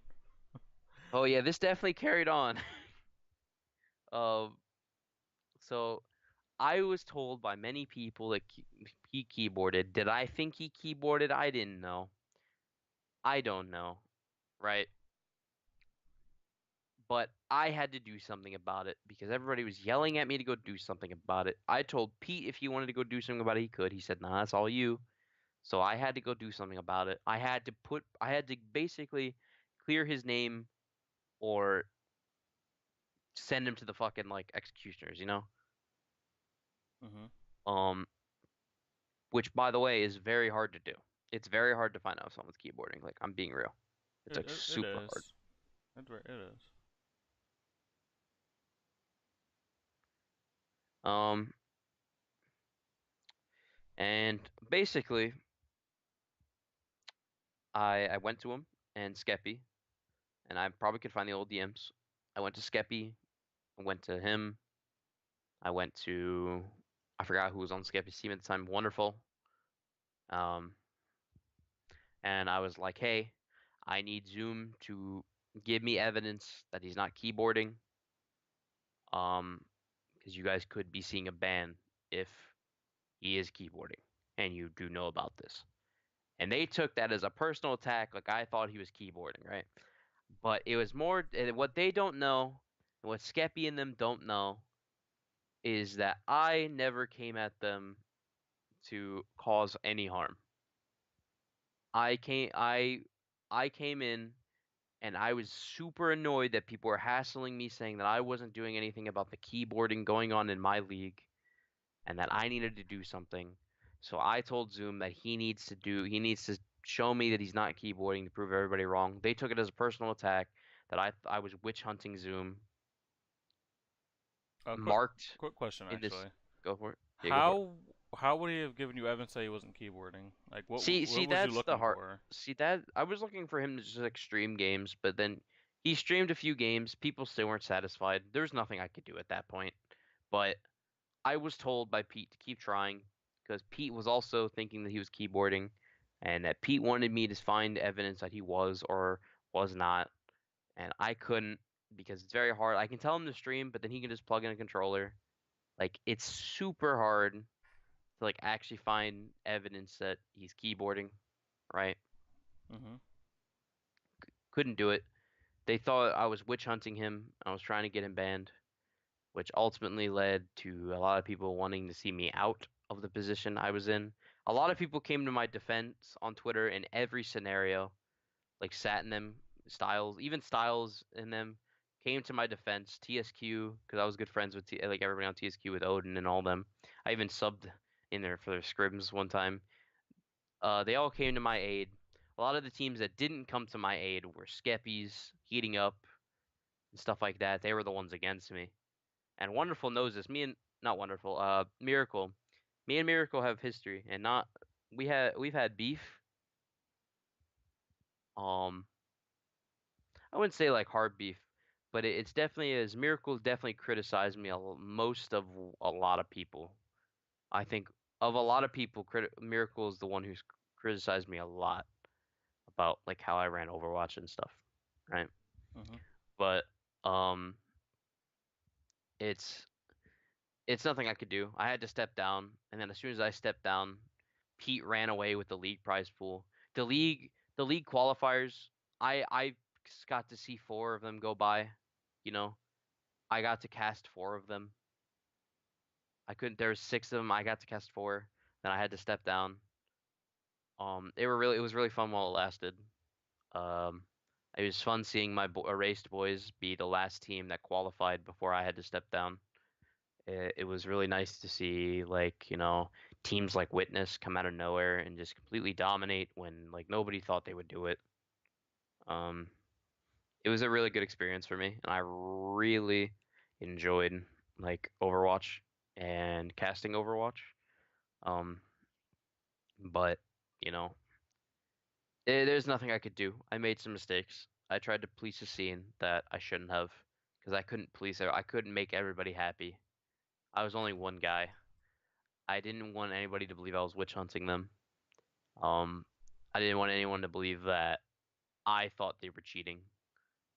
It's just I was the one who had to find out. So, you shoot the messenger, but it's there's a lot of things wrong with Overwatch, but it happened. Um, Scene died. Scene would have died anyway, to be honest. Like it was I think Overwatch would have lived because it had a lot of content being pumped out, but eventually it would have died. And eventually it did die. The Overguard, those guys couldn't keep it running. I think they were a little too amateur. I think our stuff was amateur too, but I feel like we ran it a little better than they did, and I feel like I was a better caster than both of them. For no disrespect to people at the Overguard, but it was yeah, Pete ran off with the money. The qualifiers became useless, you know, like it was just tournaments that were being played. So basically, qualifiers became useless. Pete ran off with the 3K prize pool. People also started yelling at me, even though I stepped down. Cruxy was someone to believe that the prize pool didn't. Cruxy like did this whole siege where he started just like going at me on Twitter, saying that I'm a big liar and that the prize pool never existed in the first place, stuff like that. But like the prize pool was all Pete's money that was in an account that I had access to. But then, well, I didn't have access to the account, but I had access to see the account that he had money in. He put it into a separate like sharing, but there was nothing I could do. He fled the scene because he started getting the criticism that I got, and he left. He put his fucking tail between his legs and ran. So that's kind of how Overwatch ended for me. It's it got kind of sad at the end. I'm sad. I'm technically happy that you left Overwatch, but at the same time, how it happened is I feel it in there, man. Like stuff like this happens all the time where someone's put in a position that they shouldn't be in. They end up taking the fall because of it, and you really do hate to see it. Like no meme, oh you hate to see it meme. Like, you really do hate to see it. You definitely hate to say it. So, what happened after Overwatch was gone from Mr. VV's radar. Like I said earlier, I went back to Smite for a while, and then Smite didn't work out, and then a new game on the horizon made by your lovely Hi-Res Not Studios, lovely. Paladins, Not lovely. and definitely not lovely. So for Hi-Res Studios so for those made who don't know, Paladins. and I've told this to Vivi, and I've even said this behind closed doors, like to other people, like to show that I'm not sucking up to him. Even though he was not there for that long in the grand scheme of things, why he was there, I still believe he was the best support to ever touch the game. And you might be asking why? Where's your proof? There's a guy called SV11 that we talked to. If you guys seen the Reminisce podcast, we talk about SV11 and VV. SV11 was the kind of guy that was like, if I can't triple dash in their whole entire team and die, and end the game with like 12 deaths, then I'm just not doing it right. That's what SV11 was. But VV was the only person in the history of anything to prevent SV from having more than like 8 deaths per game, and that's because SV was trying to get them deaths up. Like he tried. He was the first person to ever make Maldamba work in a competitive setting consistently, and I use the word consistently very strongly. People made Maldamba work every now and then, but this man could pick up Damba at any point in time and make it look like the best support in the game. His communication was crisp. His game knowledge was crisp. He ended up leaving due to certain reasons, which we'll get into. But I think if he never left, I don't know if his team would ever gotten first place at any point, but I definitely think they would have continued to be a top team and gotten even better with him with the support. But Mr. VV, now we're done talking about how good I thought you were. How did you get into Paladins, first and foremost? I kind of just saw the game on Twitter and people were playing it. Like it was like really I think it was early access or like really early beta, right? It was like the first time Paladins first came and I was like, huh. Like and then like people were playing this on Twitter and then I started playing it, but just for fun because nothing was announced, right? And then they announced console wars, right? And then I was like, oh shit. Like this is a big break. Like 50K tournament. I had good to go to Spain. Like fuck yeah. Right. And so I got back into the scene, came back, immediately jumped on a team with, well, I was gonna make a team with people I found in a casual that they were pretty good, and then it was because I met them and they invited me, and one of those people was SV11. Um, it was I hopped to school, SV11, and then a guy I think named Fernando or something like that, something Nando. His new name is Nando or something, or I think it's just Nando or something like that. Something like that. And uh we definitely tried. We couldn't really find a consistent fifth. We had a guy named Filth for a while. Um but then me and SV were like I wanted to take SV places, right? Like I thought SV was fucking good. I think I thought SV was like super good mechanically skilled, could kill anybody that he wanted to. I just feel like his problem was he was really overly aggressive, Oh right? boy, you're telling me, dude. Super overly aggressive. But if and this is when I started playing support because originally people don't know this. I was a DPS main on my first team. I think you told me that. Didn't you play like a lot of Cassie and stuff? I played a lot of Cassie and Shaolin. That's in Challenge, yeah. That's what I was known for in the beginning of Paladins was me and Parker were considered the best Shaolins in the game. Hold on, pause, rewind. Um, all right, let's play a quick game, BV. Even though like we're not and you know how this game goes, I'm pretty sure. Let's play a quick game, even though I can't see your hands.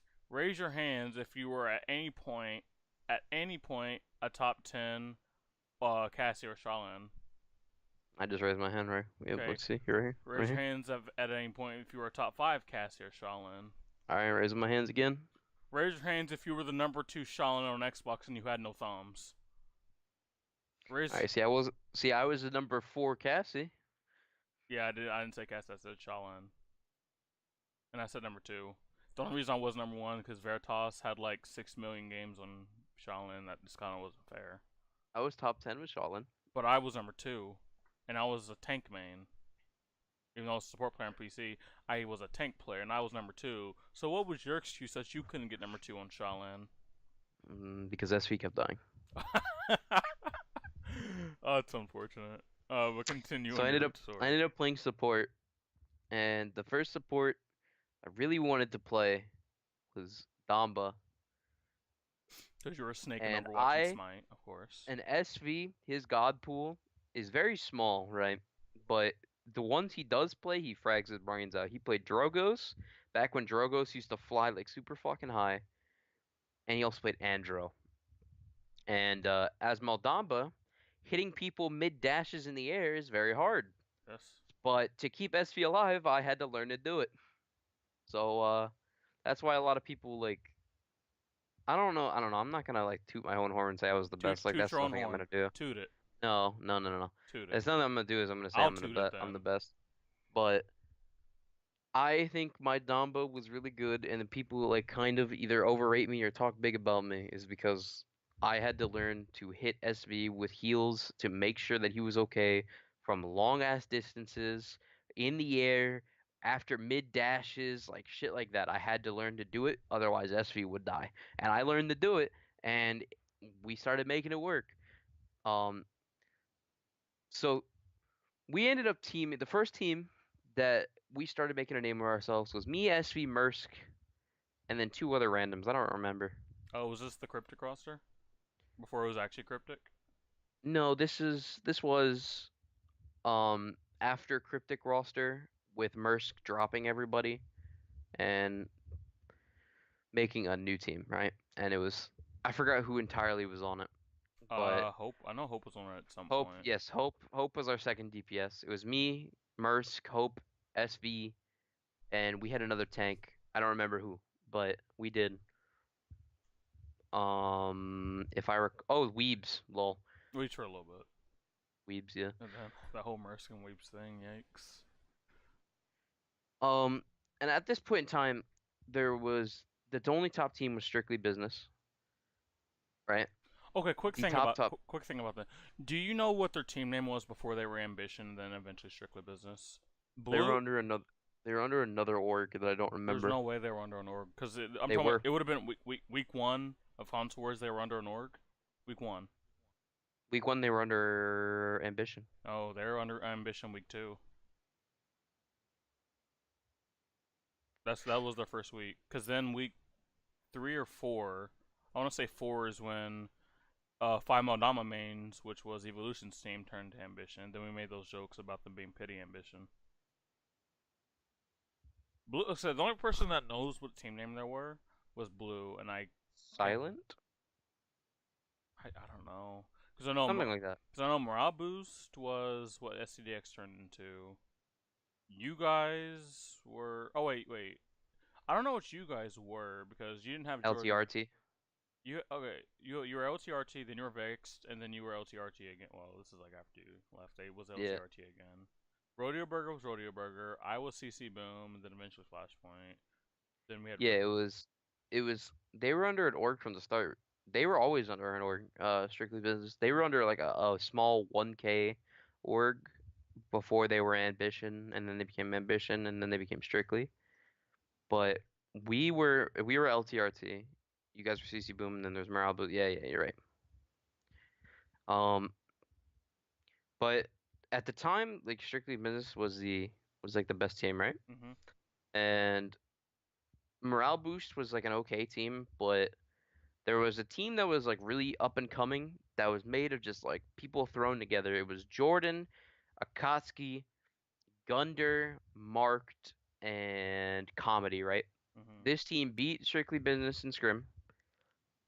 And then something they had a falling out with Jordan because Jordan didn't want to play, didn't want to expand his hero pool.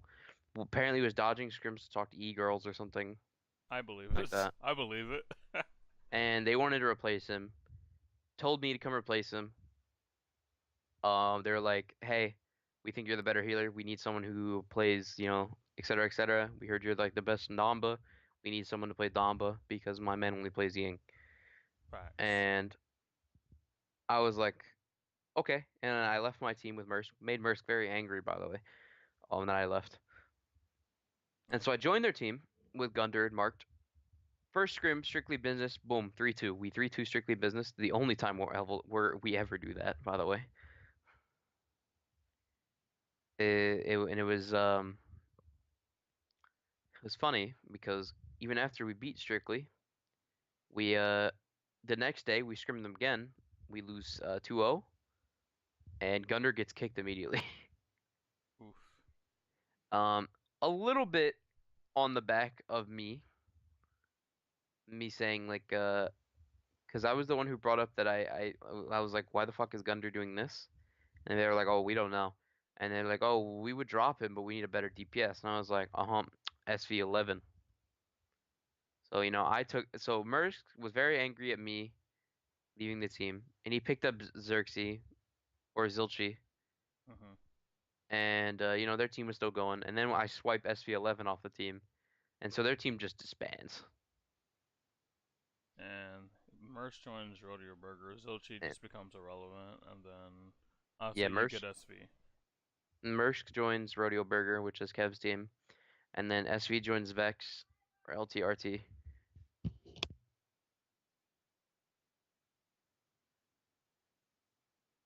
He's talking to everyone. He's talking to someone. Give him a minute, guys. And so our team has really good success. The only team we're losing to, strictly, we're beating everybody else. We even beat STDX early on, but s- like I got it. By the way, the only reason STDX was in the scene is because they hit me up first, but we were already contracted, but it just wasn't announced yet. Um, Sadly, I wished we signed with STDX instead of Rex. Vex, but Funny story about Vex actually. So this kind of goes down the line a little bit. So after the whole drama with Vex happened and ZM Brandon exposes him like with the Jordan all We that stuff. brought DM Brandon in. Let's get it. So like that all happens. This idiot, I so hope, I kid you not, goes like, "Hey guys, you know what would be really cool? Let's go sign with Vexed." And I'm like, me and the whole time we're in the background just like, this guy is actually just like retarded. He might actually be retarded.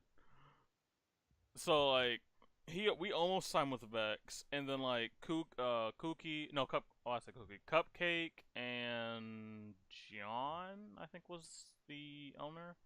Hmm. They give us stuff like, oh, they just didn't understand. They were going to get their controllers, blah blah blah blah blah. They gave us all this stuff. Then I won't expose the name who because I want to keep his name under wraps. But we had a someone that's experienced with orgs come and fake and be someone else. And he asked him all these hard hitting questions. You could just tell that Cupcake and John just like didn't really know what to say because he was just hitting with the freaking cannons when it comes to like hard hitting questions. Hope still wanted to sign with Vex, but I got us United. Merce got us Soar, and then I don't know who got us Panda Gaming. So we had three other potential places. Oh, I think I almost got us Astro as well. So we had three or four potential orgs we could sign under, but Hope just really wanted to sign under Vex just so we can get some clinch gaming controllers because those are just nice. And then especially with all the drama there, it's just like, bro, how did you somehow get the captain spot? Oh, because I left. Wow, from black people. I can say that by the way because I'm black. Uh, but continue. Uh, so Valencia quals were fun. Like Oh, hype. first week was really fucking hype because we had strictly semifinals and we fucking gave it to them. Like we lost in the end, I think 3-1, I think, if I Wait, recall. are you wait you guys face them? Cause okay. So from We what I faced them remember, semis first week. so who did you face in quarters? Uh, Sat and them. Okay, okay, so because what I was thinking in my head, because I was like, I swear, Powerpuff Boys, which was Sat's team, Powerpuff Boys and Strictly were in the upper bracket, and then you, and Morale Boost was in the lower half. But I was like, That was I later. forgot, we did have 60 teams. God bless if we ever had that again. We had 60 plus teams the first week, so that actually makes sense. Because I know we faced Powerpuff Boys in the third round, which was the round of 16. So that means you guys faced them in quarters. Yeah, we would have faced y'all because I don't know why, but everyone thought my team was gonna beat. I think you even told me this. Everyone thought my team was gonna beat Powerpuff Boys because they didn't play. Hey, Vivi, can I tell you a secret? Hmm. We were trash. I mean, y'all had flavor for you. I could have told you that. Yo, you can't, yo, you can't do my boy Grant Pill like that, bro. Oh, that's unfair. I don't know why that made me laugh so But much. we Yeah, we ended up like doing well against Strictly. We did better than we thought. Like I don't think anybody questioned Strictly wasn't gonna win tournament. I had no idea Um, who they were at the start, by the way, because I got told so that he- Parker Sim was the so best. here's where some drama came in though.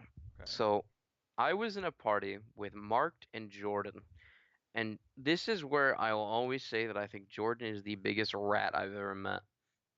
Is like so me and Mark are talking.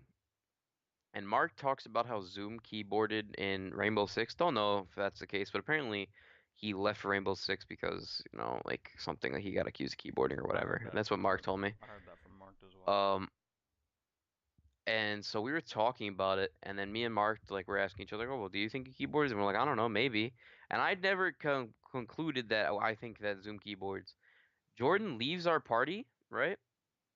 Where Oh the fuck do you no. think he goes? He Uh, I immediately. think his mom got McDonald's, maybe. Oh, you wish. My man went immediately to fucking their party, started spouting things that wasn't true, like saying, "Oh, they're saying that you keyboard stuff. They're gonna like try to get you banned or something like that, yeah, something like that, right?" I get invited to a party with Skeppy, Wonderful, yeah, and they all just start yelling at me. It's like, "Oh, you did this in Overwatch. You're witch hunting Zoom," and I'm like, "I never fucking said Zoom keyboards. Do I think he does? I don't know. Maybe. Apparently this happened, and then they're just like, oh, they just keep going on. They're not listening to me.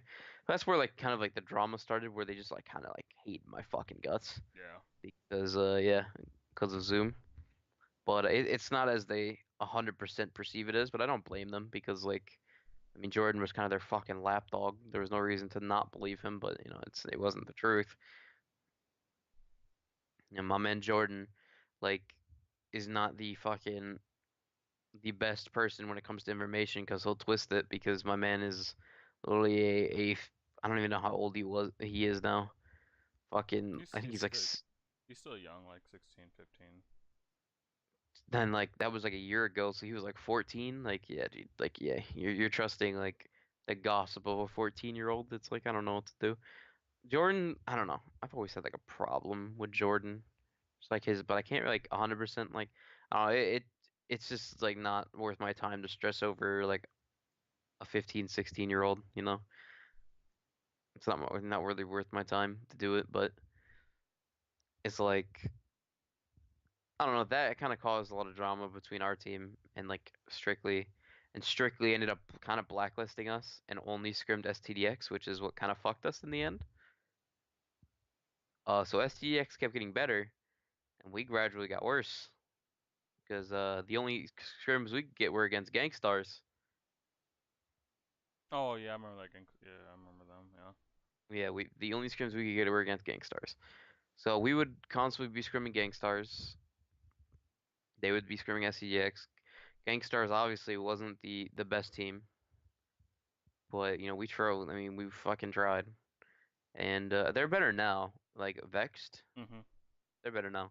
But back then they were like there was no way they were gonna win. Like Strictly Business had it in the bag, and we all knew that. But we were fine against STDX for 2 weeks. They had second seed because they got second in the tournament prior. Um, so they were on our side of the bracket. Strictly always got Rodeo Burger. And then we won. We got to finals again, I think second week. And then after that, it was kind of downhill. Strictly in business kept winning, like SCDX kept like beating us. We kept going against Rodeo Burger every round. And then eventually, I just kind of got fed up with it. Like I left.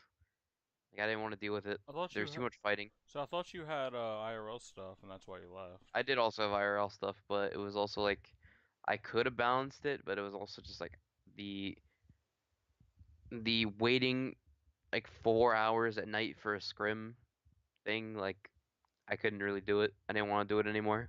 We also fought in like scrims a lot. Like fucking Marked would like Comedy would yell at Marked, and then Everyone fucking kind of hated Mark. Marked would yell at SV, and then I'd fucking yell at Comedy. Like Yeah, because I know Hilltime was talking about it. He talks about it with Akatsuki, Ian, and Comedy all the time. He said that team at the end of the day was like very toxic, and not even like the. I don't want to say there's a good toxic, but like when like people are when you're trying to give information and maybe you don't know how to explain it, so you start yelling, but like at the end of the day your intentions are good. That's kind Mhm. of like a good sign, kind of toxic because there's no like hate or animosity behind it. It's because you're just trying to use just good and go. Do you think that team was good toxic or bad toxic? It was probably bad toxic because all of us kind of like didn't really like Marked to an extent. Comedy was the only comedy basically. Our team kind of got split up into two sides, right? It was me, Ian, and SV who wanted to replace Marked, but then Comedy said that if Marked leaves, he leaves, and we were like, okay, well, what do we do, right? I pick Because up me. we wanted to replace Mark for Hilltime, but the funny thing is now Comedy's on a team with Hilltime, but back then I even have DMs of this still probably. Comedy was like, yo, Hilltime's ass, dude, we're not picking him up. Yeah, I remember Hilltime. Hilltime told me that he was like really surprised. Actually, Vex and then technically LTRT again has offered him stuff twice, and I'm pretty sure the second time it came from comedy. So like this is like Oh yeah, after Valencia. Comedy ended up like giving in. But then SV left, so I guess they stopped. Cause, Yeah. cause SV left first before me, cause he didn't want to be in the atmosphere. We got GR. I only teamed with GR for like 2 days, and then I left, and they picked up Jordan again. I went as their coach slash manager, like whatever the fuck I was. And they told me get us out of Vex, so I went to the only person I know who can handle orgs, the best, Ms. Your DM Brandon. I got told it was And Jordan that did it. no, Jordan gave him the screenshots and the evidence and stuff because Jordan was the only one not under contract, Oh yeah, so Jordan because could his send mom's the him the one that signed it. contract Yeah, yeah. Because the NDA, yeah. because none of us could send DM Brandon the contract because we were under legal like thing, but Jordan could. So yeah, and DM Brandon flamed them on stream. That was a fun time. I will not lie. I wish I could get. I want to see if I can get the VOD again. That was the funniest. That was one of the funnest times I've ever watched DM Brandon. He just ripped them apart. He went over their entire contract and ripped them. Oh, and then lo and behold, I still But then hope in one the day end, I he win. ripped the fuck out of Markton them for signing the contract. So Oh no, no, but like, obviously, because they obviously either didn't have a manager or they didn't read it. Because that's the reason why me and Hilltime were and like that's so the funny thing skeptic. about me is I so I signed it, but then I got out. Well, actually, no, I didn't sign it. I think I was the one who like they signed us, and before our contracts were already signed, they kind of announced us, and I was the one who had a delayed contract because like I was kind of hectic about signing it because I didn't know if I wanted to leave or not, right? Hmm. And he knew that, so so I never signed because and I was but DM Brandon kind of flamed the fuck out of Marked and them for signing it, and I was like, lol. But I mean, like, what DM Brandon doesn't like he's DM Brandon's like, oh, you should have got paid and stuff. It's like, well, it's console paladins, we're not getting Yeah, paid. I don't know if he did that much research into the scene, but even still, uh, with them what they were offering you and then and us as well, it should have been supplemented because at the same time, orgs need you. You don't need orgs. You know what I mean? Because like, there's Hmm. plenty of times people just play under no names, but like orgs need you for like branding and exposure. So they should have tried to sweeten the pot a little bit and not give you some cinch gaming controllers, which are awful, by the way. Also, I think what killed the scene for Valencia is like they wouldn't let us stream Valencia like walls. Yeah. Wait, did they stream the games? I don't remember. No, I know they did. I feel like they did 1 week. they streamed the last 2 weeks, I think, but other than that, no, they didn't. Yeah, it was big lame. They wouldn't let us stream like the early rounds because they didn't want anything to happen with like streams and like people sniping. But like I mean, then you could just put stream delay, but like I don't know. They I don't know. Hires just don't have big brains. Ours But still doesn't have big brains. other than that, after that, you already know how that goes. I kind of quit the game, went to this limbo state where I was playing, but like wasn't on a team, didn't want a team, and then I got so many DMs from every single one of your new team with Mersk saying you need to come back and you need to replace ISL Hope. Oh, okay. So funny story, but I think you probably know why.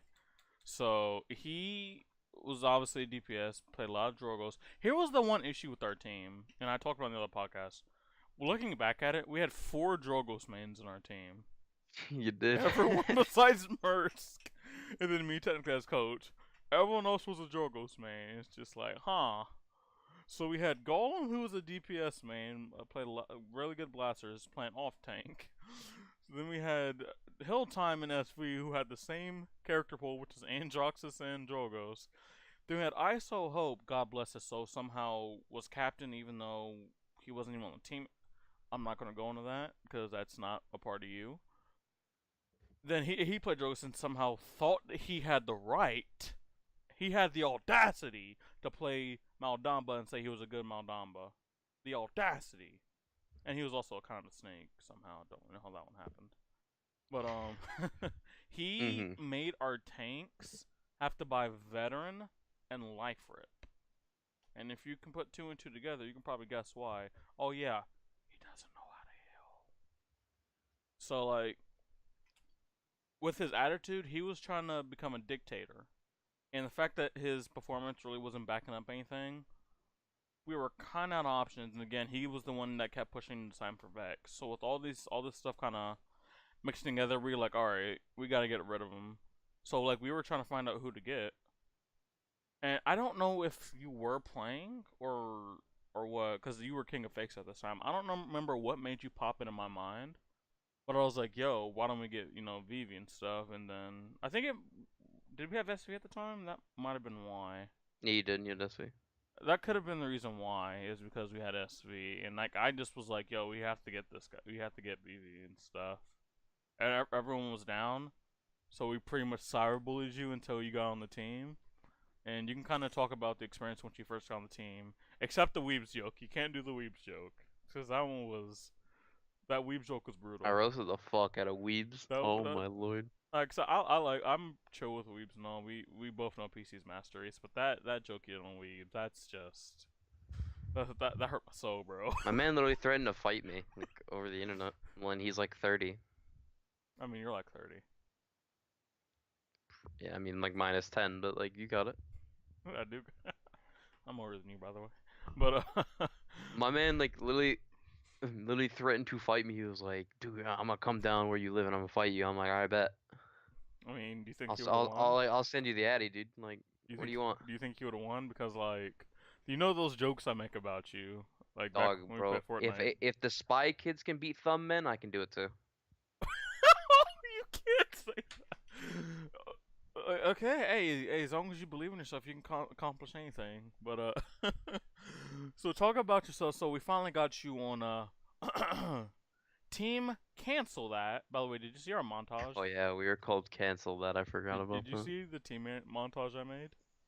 Was I in it? No, was No, I? this is when we had hope. Jesus Christ, I'll link Oh it yeah. to you. Jesus Christ, this was a dumpster fire of a team, mostly because of hope.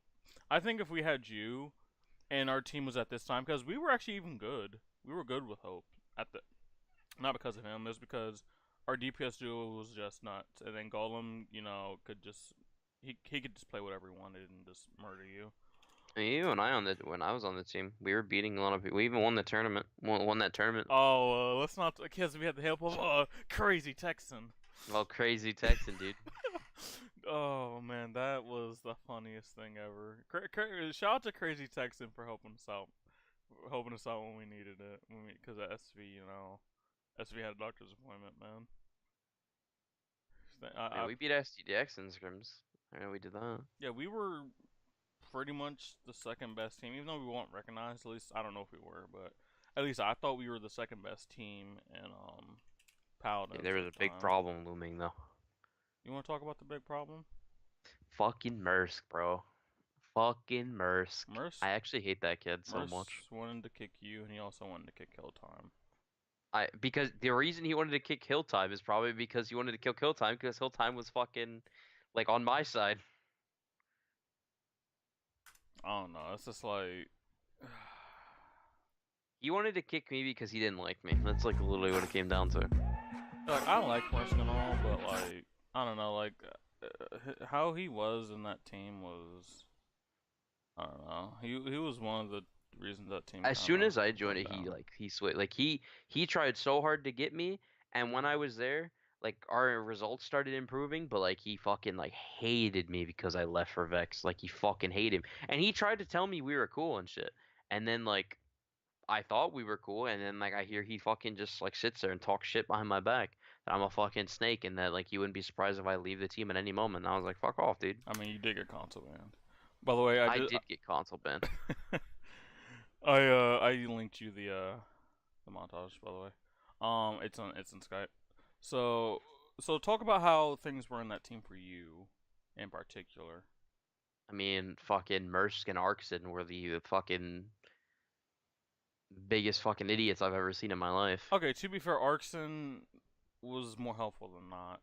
If you look at Arkson Arkson did nothing but just like fucking like throw his ego on me like I'm the CEO of fucking Cryptic dog. okay, so when it came to orcs, he helped us out, but all I remember when it came to you and him was it was either their PC team or their PS4 team lost in something, and then you started like making jokes in the group chat.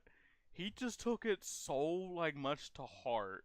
Like this man, like oh my gosh, he took it to heart, and like you two just kind of like blew up. Then he left, and then like we were kind of like, oh well, there goes our chance to have any help with orgs, and then I don't remember what happened after that because I remember our team.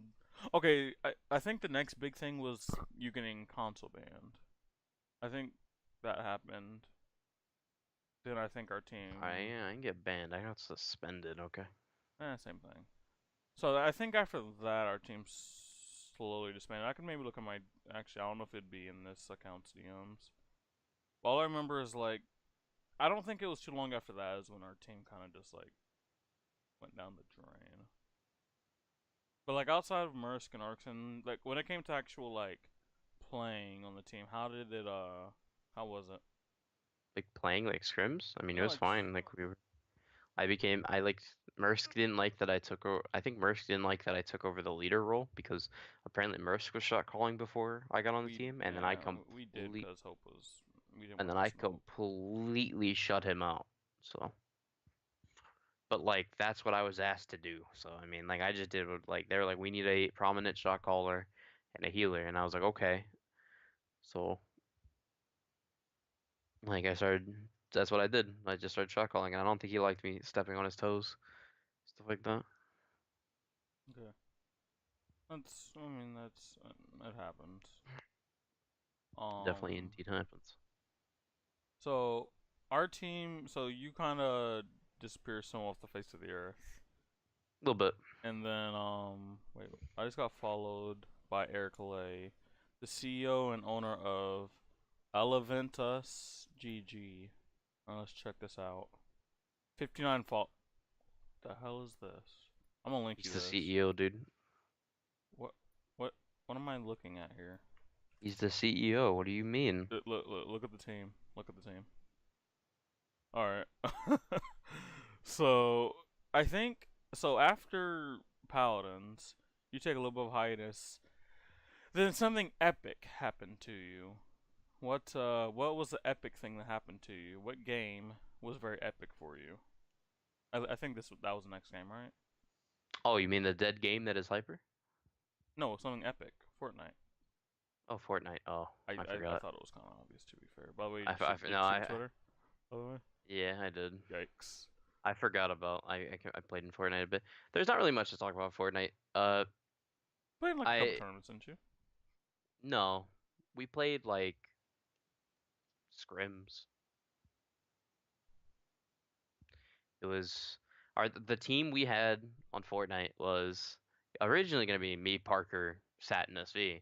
But then Parker kind of dodged out, didn't want to play. But then we got me, Sat, SV, and Bolty, which was really good. Me and Sat mostly were in the duo side of things. And like when Sat like SV joined the team, he's like, well, if duo tournaments happen, then I'm gonna be playing with Bolty. I just want you to know. And I'm like, all right, that's fine, because me and Sat still are like a really good duo in Fortnite, but it's like I don't know. There's not really much to say. Kind of quit. We quit Fortnite because their oh boy, season 5 just it started off so good. Like season 5 was so good at the start and I loved it. And then 3 patches later, they just they added the P90, they made SMGs broken, they took out the tactical SMG, they nerfed shotguns. Wait, that's what led you They to quit? the patches were just bad, dude. I Like I thought it was because they're C4 and letting. Oh, go ahead. C4 and explosives were just too broken.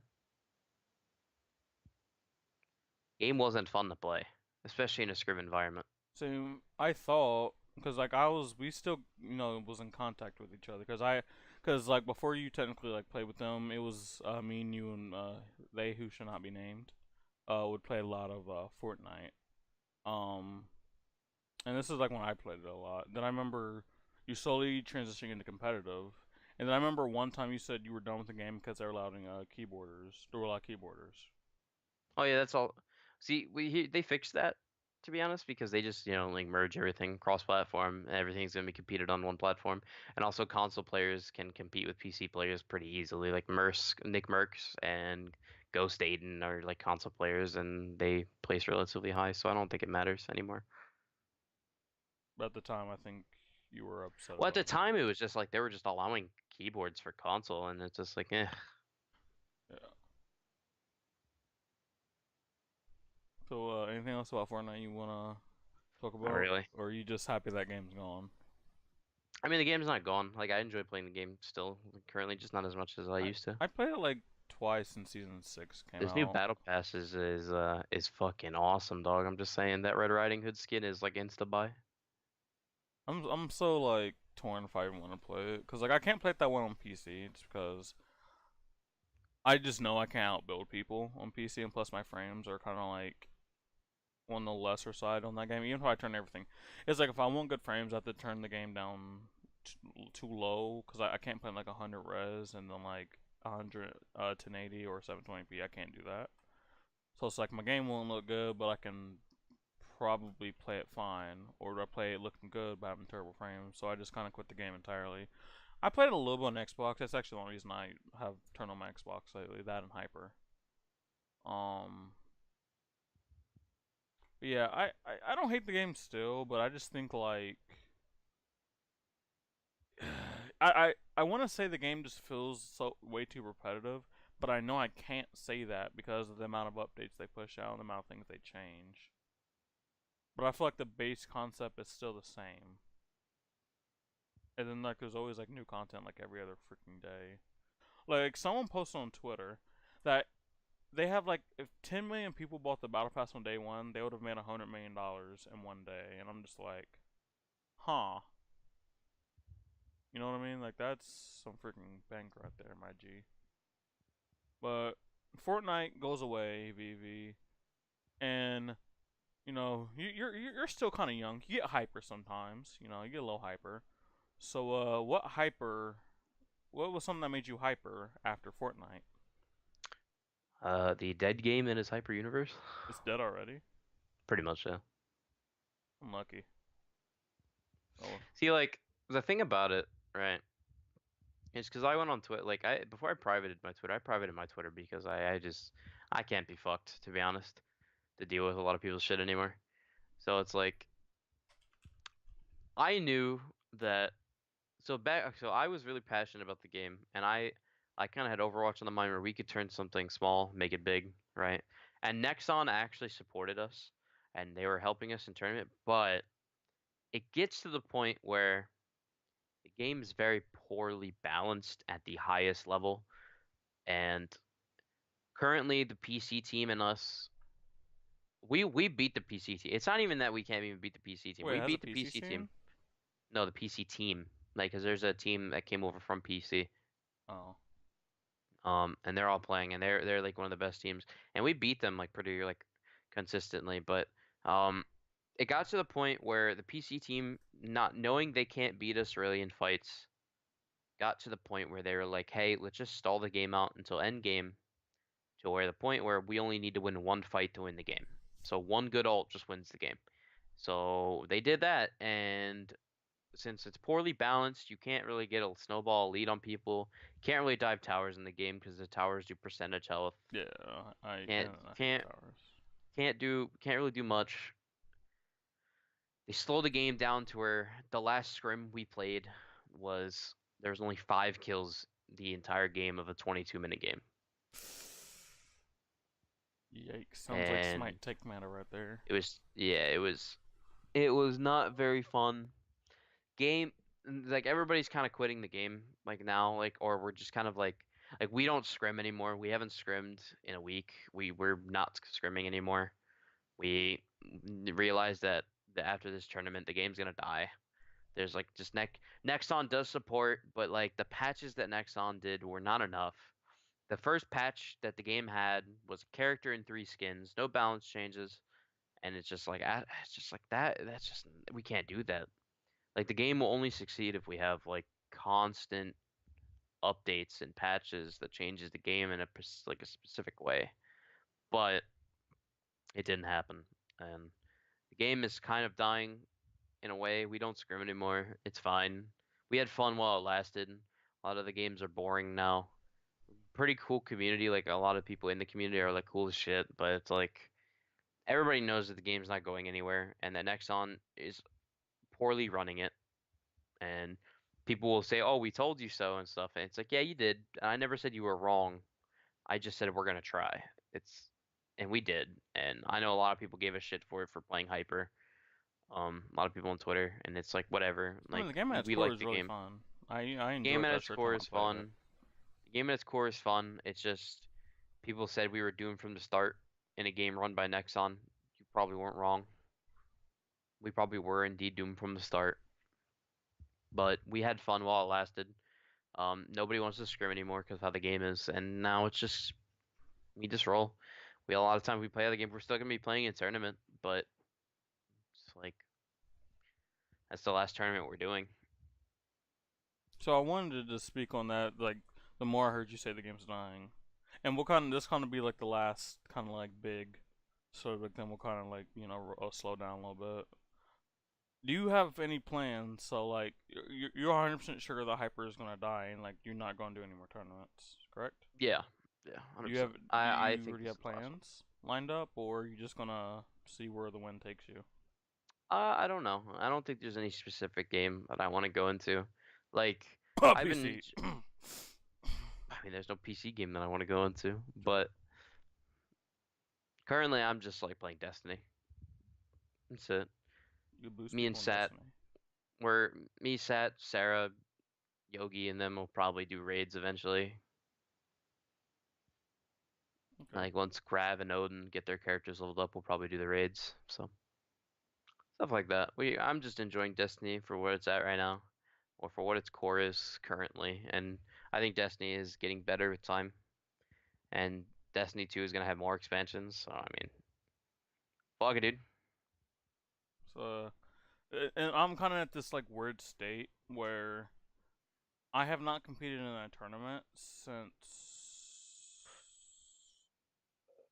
I have not competed in a Smite tournament for like months now. I'm Hmm. like at that weird port where like I want to compete. Like I still want to compete a lot, but at the same time, I don't know if I want to. So like I have like these two sides clashing, and I wanted to ask you. So let's say you go to Destiny, right? And like you're just doing raids. Are you okay with like, not being a competitive gamer at the time, or do you still have like drive to compete competitively? I mean, I still have drive, but like I don't know in what game I have the drive to play. And like I could go back to Fortnite. Do I want to do that? I don't know yet. I don't think Fortnite is in.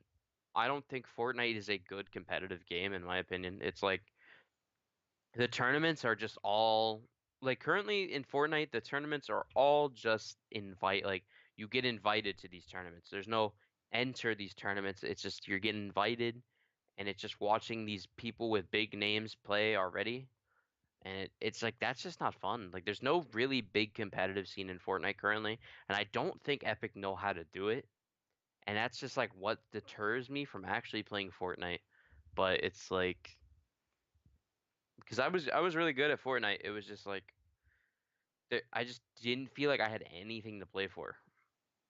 All right. But I mean maybe if they change it in the future, possibly. I mean Destiny currently is just fun and I'm playing it. If I play it, if I'm a I mean I like competing, but I don't know a game that I want to compete in. Maybe a new game will come around the horizon that's That's just kind like, of what oh, I'm hoping for, to be honest. because I got asked to come back and play fucking Paladins, and I'm like, hell no. I don't know. It's Like just I got asked by one of the PCL teams. I'm not gonna name them, just to come back and play I know what team it Paladins. most likely was. It was an Xbox, I guess, right? Yeah, I know what team it was for and then. fucking They Baldy haven't told Bunch. me, but There you go. yeah, I figured because like kill time and like and all that Yeah, stuff. they asked me to come back, and I definitely didn't really want to. Like I don't really care. Like I just don't want to scrim in Paladins. Like I don't want to play the game for long periods of time. Yep, I'm with you. Like if it was just like, hey, we just want you to play in a league match like every so often and you get like money for it, I'd be like, fuck it. But it's like, no, but I have to put time in, I have to scrim, I have to try to make land, like, and I just can't, like, I just can't do that with Paladins. Yeah. Like I said, I'm 100% on the same page you are. It's just like and like for me personally, it's like I love Smite. I came back to it for a reason. I love it. And I had success when I came back, but it's like since I left, I kind of had to start from the bottom, work my way up all the way back up to even being a notable person known by everyone. Then I have to get in the Challenger Cup. Then I have to somehow find a way to get in the SML. Then finally, even though the mid laners right now in the SPL are pretty good, and I don't see myself ever taking one of their spots anytime soon. It's just like my ultimate goal with the SPL. It's just not realistic in the near future. And it's just like, do I want to constantly grind for almost little to no recognition or profit right now? Because I'm not in college right now, and I have a job, but like I need more. So it's like I'm not really getting money, and I'm not really advancing my life in any type of way. So it's like I don't know what to do. So that's why I'm also looking for like a game just to like explode. I'm hoping it's a MOBA. I'm hoping it's a MOBA, and that's at least on PC. But if something blows up on Xbox too, I'm down to come back. Um, I just need something new. And I was hoping Hyper Universe, because if you even look in your DMs, I kept asking you, is there gonna be tournaments? Are they gonna support it? Because I was kind of hoping that Hyper Universe was gonna be the thing that took me away from Smite. See, But like it, see, like the thing about it is, it's like it could, like it honestly could, dude. It could have taken off, but it's just like, because I know Koreans were playing it, and any game that Koreans are in usually succeed. Because I know, like on PC, there was a decent sized community for Koreans for Hyper Universe, so that's why I got into the game. I was like, okay, if Koreans are accepting this game, because either Koreans play the game and dominate, or they just don't play the game at all. So it's like if Koreans are playing it, I'm like, okay, this game can blow up and actually become big, but it just died. Like there was just too many like ifs and whys and not enough the fact definitive things, and the player base just wasn't exploding like I kind of wanted it to. That's why I stopped playing. But I don't know. Maybe a new game will come around. Hopefully sooner rather than later, because I'm starting to run out of options on what I want to do. So I desperately need something. I But mean, I don't it's know. just at this point, I don't, I don't know. It's just basically right now it's deciding like what's gonna happen, and who knows what's gonna happen. Cause I do kind of want to compete in something All right. because it's like just competitive edge. Like I don't even care. Like I didn't even care if Hyper didn't really have money for a while. It's just like I just wanted to play in something. You know? Esports just still has a little bit to go before. I don't know, man. I don't have the answers. I want to just say you got plenty of money to make a scene, but it's like I know it's just not that easy. But I don't know. I'm hoping and praying that there's something sooner rather than later before I go crazy. But for any so what we do is when we end these podcasts, we have our final thought, and then we ask each guest to give one tip to like a new player or a veteran player, and one tip when it comes to esports, and then you can do whatever plug. So what's your kind of final overall thought on this podcast and like just anything in general? I mean, once you decide a fucking name for it and you start It's actually, mirrored. I told you it's okay, mirrored.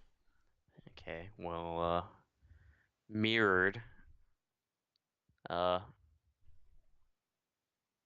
I don't know, maybe more Destronite.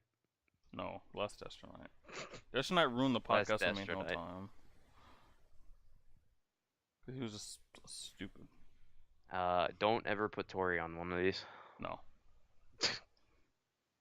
I don't think Tori'd be able to sit still for one. If I ever put Tori in there for one, it would have to be like another guest would have to be here. Like, What guess would you keep? Would you have to keep Tori on like a down low?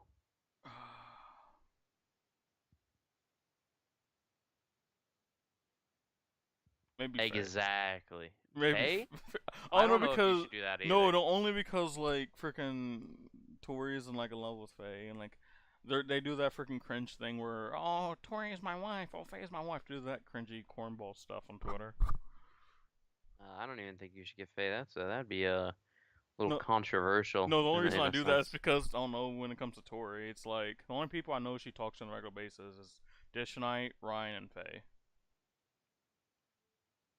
So it's like, well, I guess like the only other person would be like Destiny, like, not Destiny, is Ryan, which Ryan actually does have history in like a couple of different games, so he probably wouldn't be the worst guest to actually have. But then like I don't know how Tori would ever mix how Tori would mix in that. I don't think she would even like say anything because like she doesn't really have competitive history in anything. So it's like if You I would just have her on for the memes at that point. the only time I would use Tori is like maybe on an episode of Reminisce. Maybe it wouldn't be on like Mirrored. What would you reminisce with Tori? Something Maybe about Stewart? just. Oh, okay. Okay. I think we're gonna have to close this podcast down. Edit that out, cut it out. Before I'm not cutting it out. It's staying in there. In fact, it's gonna get uploaded. I'm gonna schedule it for a different day, but actually, I may upload I today. mean, just like, Yikes, I dude. mean, like a lot of Tori's podcasts would be us ripping on Tori for not What you mean listening to us. I'm gonna be us? real. Hey, Okay, hey, you you rip can. on Hey, hey, Tori hey, the hey. most. Here's what I'll do. Here's what I'll do. I will have both of you guys in a call. I will leave the room. You can say whatever you want, but I'm not touching it, bro. I'm not touching I mean, it. I I've talk t- to Tori a lot. I Like I've literally been then there it Tori's is. been I talk to Tori a lot. You touch it Tori's been then. You touch it. I'm not touching it. Cause I already touched it too much, and you seen what that did to freaking my life. So if you want to rip on Tori, then you go for I'm it, not brother. ripping on Tori. You just said. Did you not just say we can rip on Tori? No, okay. What I meant by that, I meant like, cause there's a lot of times where me, you, and Destronite have gone on her about not listening to us after telling her multiple times that something was gonna happen. So I'm saying if we had a reminisce with Tori, that's probably what it would be. Hi, this is the overlay for Reminisce. Hi. You obviously you didn't see it, but the video did. Hi, this is my overlay for Siphon Sound Off. Yeah, I'm gonna get a better name because that's awful, and the background's terrible. Why you call Um, yourself Siphon on your podcast? well, I'm Siphon. Okay. I'm not a Soundify anymore, even though everyone says that Soundify was better, but I don't think anything. I had I like, still call you I still call you Isonify. which is fine. I don't hold that against anyone. That's totally fine. I have like two other aliases that no one ever has, like no one knows about that I use in Smurfs in like a lot of different games. One day, if I get bored of Siphon, which I should stop changing my name by the way, because you know branding. I might change it. One of them's like really freaking. People are going to think I'm a weeb, which I mean, fair enough. And the second one is like not racist, but like you just know only a black person would make this name. I have I have 7 accounts, by the way. Well, on like Xbox. Yep. I mean, if you don't have like 10 accounts on Two of them are Xbox, what banned. are you doing? 2 of them are banned. Yeah, I'm not surprised you're. I was gonna say something really cringe, but I'm just. Yeah, I agree. One of them was strictly for Rainbow Six, I like forgot you played ranked. Rainbow Six. Sadly, don't worry about it. Oh man. So yeah, what we got? What's your one tip for anyone in esports? Either try and get in the scene they're playing right now, just like any tip in general. Any tip when it comes to esports? Just like as a player, or Anything, anything, um, whatever comes to your head. try not to make enemies in games because even if you move games, those enemies can still definitely transfer. So like I would say try to be as humble as possible. Try not to like start shit with everybody as possible. I mean, like it's esports, you're bound to like in a tournament call someone fucking trash because you know what happens. But like I don't know, like just try to be chill with everybody in the scene if you can. Try not to like get into a lot of people's business where you don't belong, etc., etc. Or you know, don't do what I do and be a mongoloid and fucking just like get a whole fucking team to hate me and then blacklist me because I fucking said shit to the wrong person who turned it. So you just kind of have to. You might as well just not talk shit at all. Just keep it all to yourself, unless it's like out of hype. Because that if it's out of hype, then you can't really get mad at someone. Understandable. So last thing, you got any plugs? Twitter, Instagram, Let me Twitch, plug like my whatever you got. SoundCloud real quick. Plug whatever you want, brother. Floor is yours. Plug your cell phone Uh, number and your address. twitch.tv/SS satisfies. Oh, okay. There you go. Twitch.tv/S satisfies. There you go. You want to plug your email address, your social security Okay, number? let me Yeah. get Isanify's IP real quick, and I'll tell you where he lives, and I then mean, that'll I be my. accidentally leaked it on Mm. stream one time, so You accidentally leaked it. yeah, cause like I didn't know what was in desktop. I was showing my desktop. I didn't know what I was accidentally clicking, but I clicked something and then my like IP kind of showed up. Thankfully, I have not been hacked outside that one time I played CS:GO, but outside of that, I've been fine. We got DDoS at casual and hyper. I've never been DDoS on console because I think everyone's too scared. Lunch table. If you're reading this, you won't DDoS me. You freaking Lucio player. But that's gonna be it for me. VV, first of all, I thank you for coming on. We had a nice conversation. I got to have a lot of insight into you because, like I said, we're good friends, but there's still technically a lot I didn't know about you and Mhm. like how you seen about stuff. So I'm glad you came on and was my guest. And I thank you guys for all watching this. You guys are the ones that keep me doing this. So give a round of applause for yourselves as well. Don't clap for Evie because he switches games way too many times. Well, But you call me your friend. You don't even know my name. your real name? Yeah. I mean, I wasn't gonna say it on stream because like, you know, Don't say my full name. You can say my first name. I don't give a fuck. I'm not going to because hey, people can dox you off like the smallest thing. Tori, see Tori knows my name, but she doesn't say it. Like whenever she's around people, she calls me VV. But like whenever it's just me and her talking, she calls me by my real name. It's weird. Yeah, that other person that we both know that you don't talk to anymore also called you by your real name. You can hear And talk. huh? You can hear talk.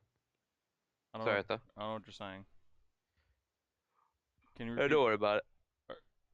I don't think you even said a full sentence like in the last like Ah, minute. whatever. Okay. But I'll see you guys. See It's you like guys mid next yawn. time. Peace out. Bye. So this is usually when we do the after podcast ramble. We're like, we pretty much just talk about random stuff until like we both like leave the call like randomly. Mhm. So I'm just gonna squint my eyes and look at you and talk until one of us leaves. Uh, King Michael is a god dang it. He won. Uh,